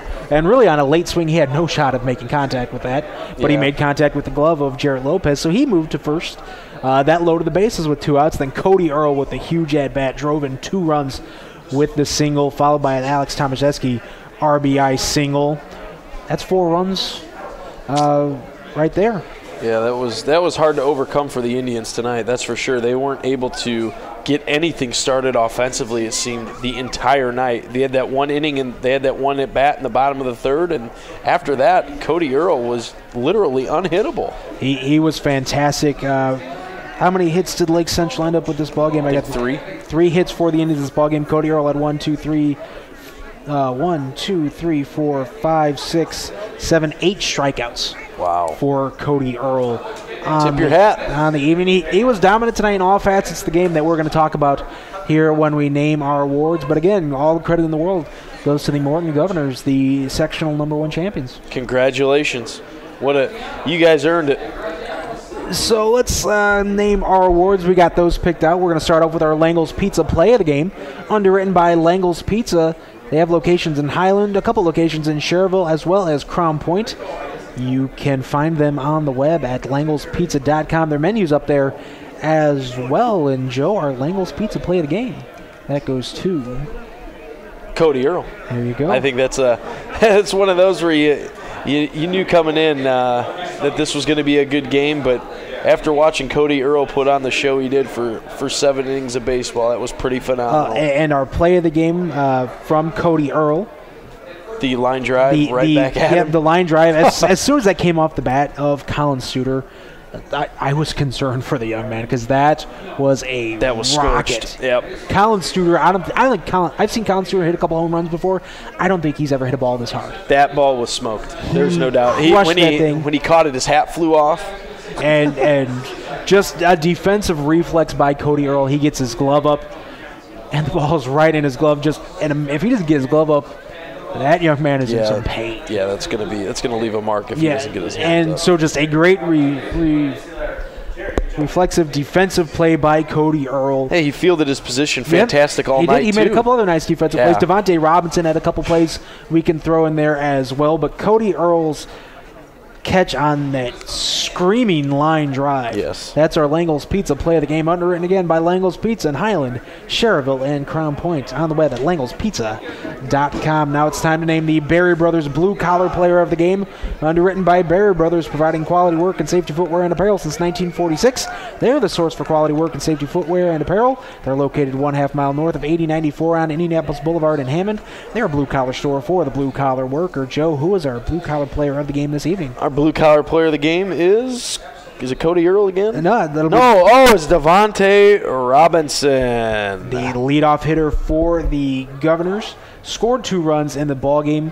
Singled to lead off the first inning, stole a base, advanced third on a wild pitch, then came in on a ground out by Cody Earl. He reached on a walk in the second. He was hit by a pitch and scored in the 4th. One of the toughest outs all night. He did fail to reach safely in the 5th. That was the only time. So he had an on-base percentage of .750 in this ballgame, which is pretty good, I would say. And he was solid in the field too. Made a couple real nice defensive plays. I could think of 3 off the top of my head. Real nice defensive plays there by Devontae Robinson and his speed.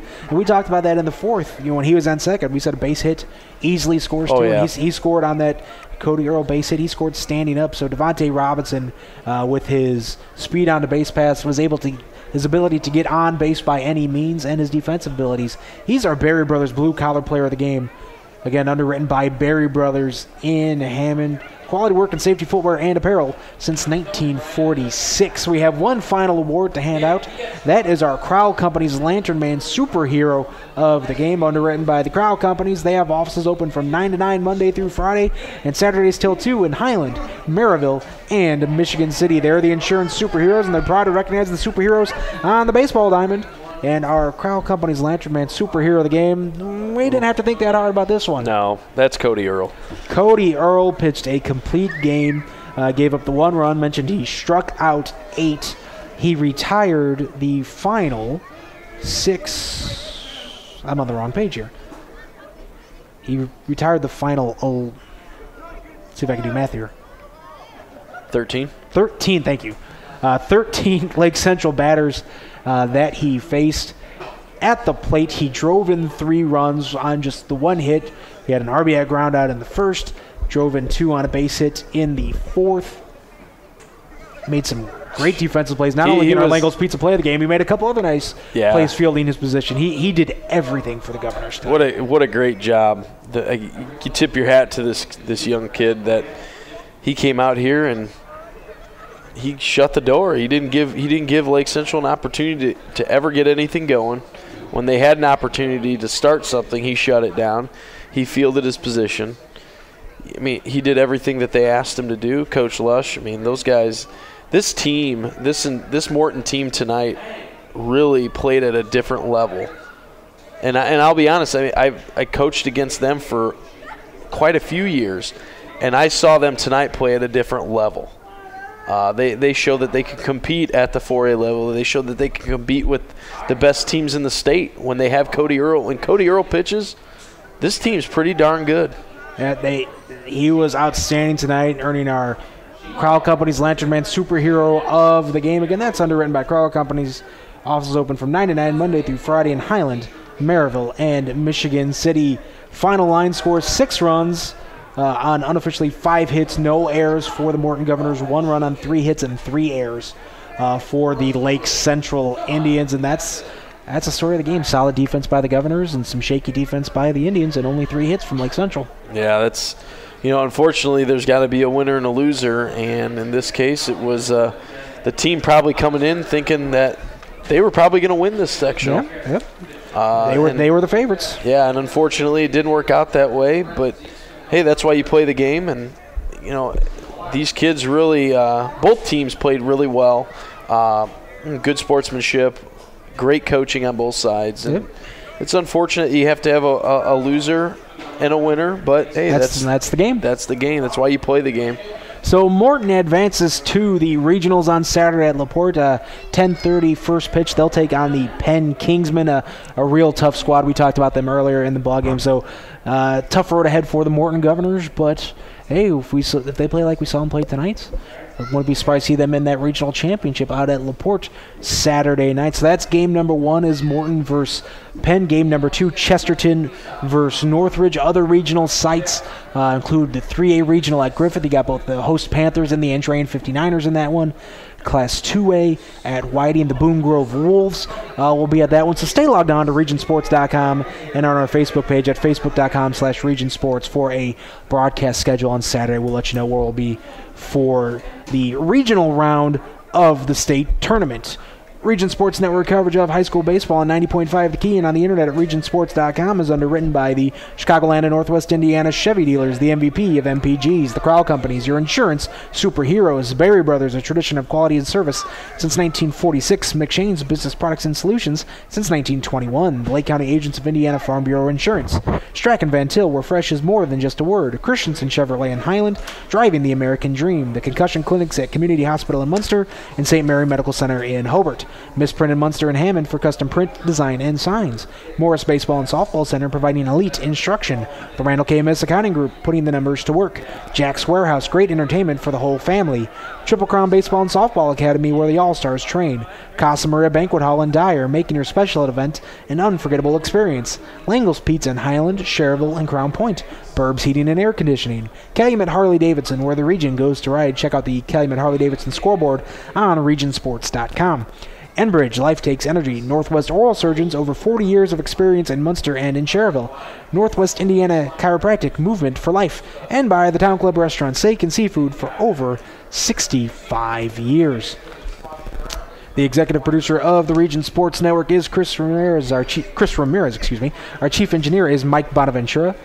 Want to thank Brian Clark and all the great people here at Munster High School for their hospitality all week long. They do a fantastic job putting on this tournament, and they take care of us here in the press box. So thank you very much to all of them here at Munster High School. Also thanks to Jody McManus over at the WRTW studios. He's the station manager over at 90.5 The Key. So thank you very much for all your effort this evening. Mr. Jody McManus. Joe Stanish, thanks for joining me on the broadcast here this evening. It was fun.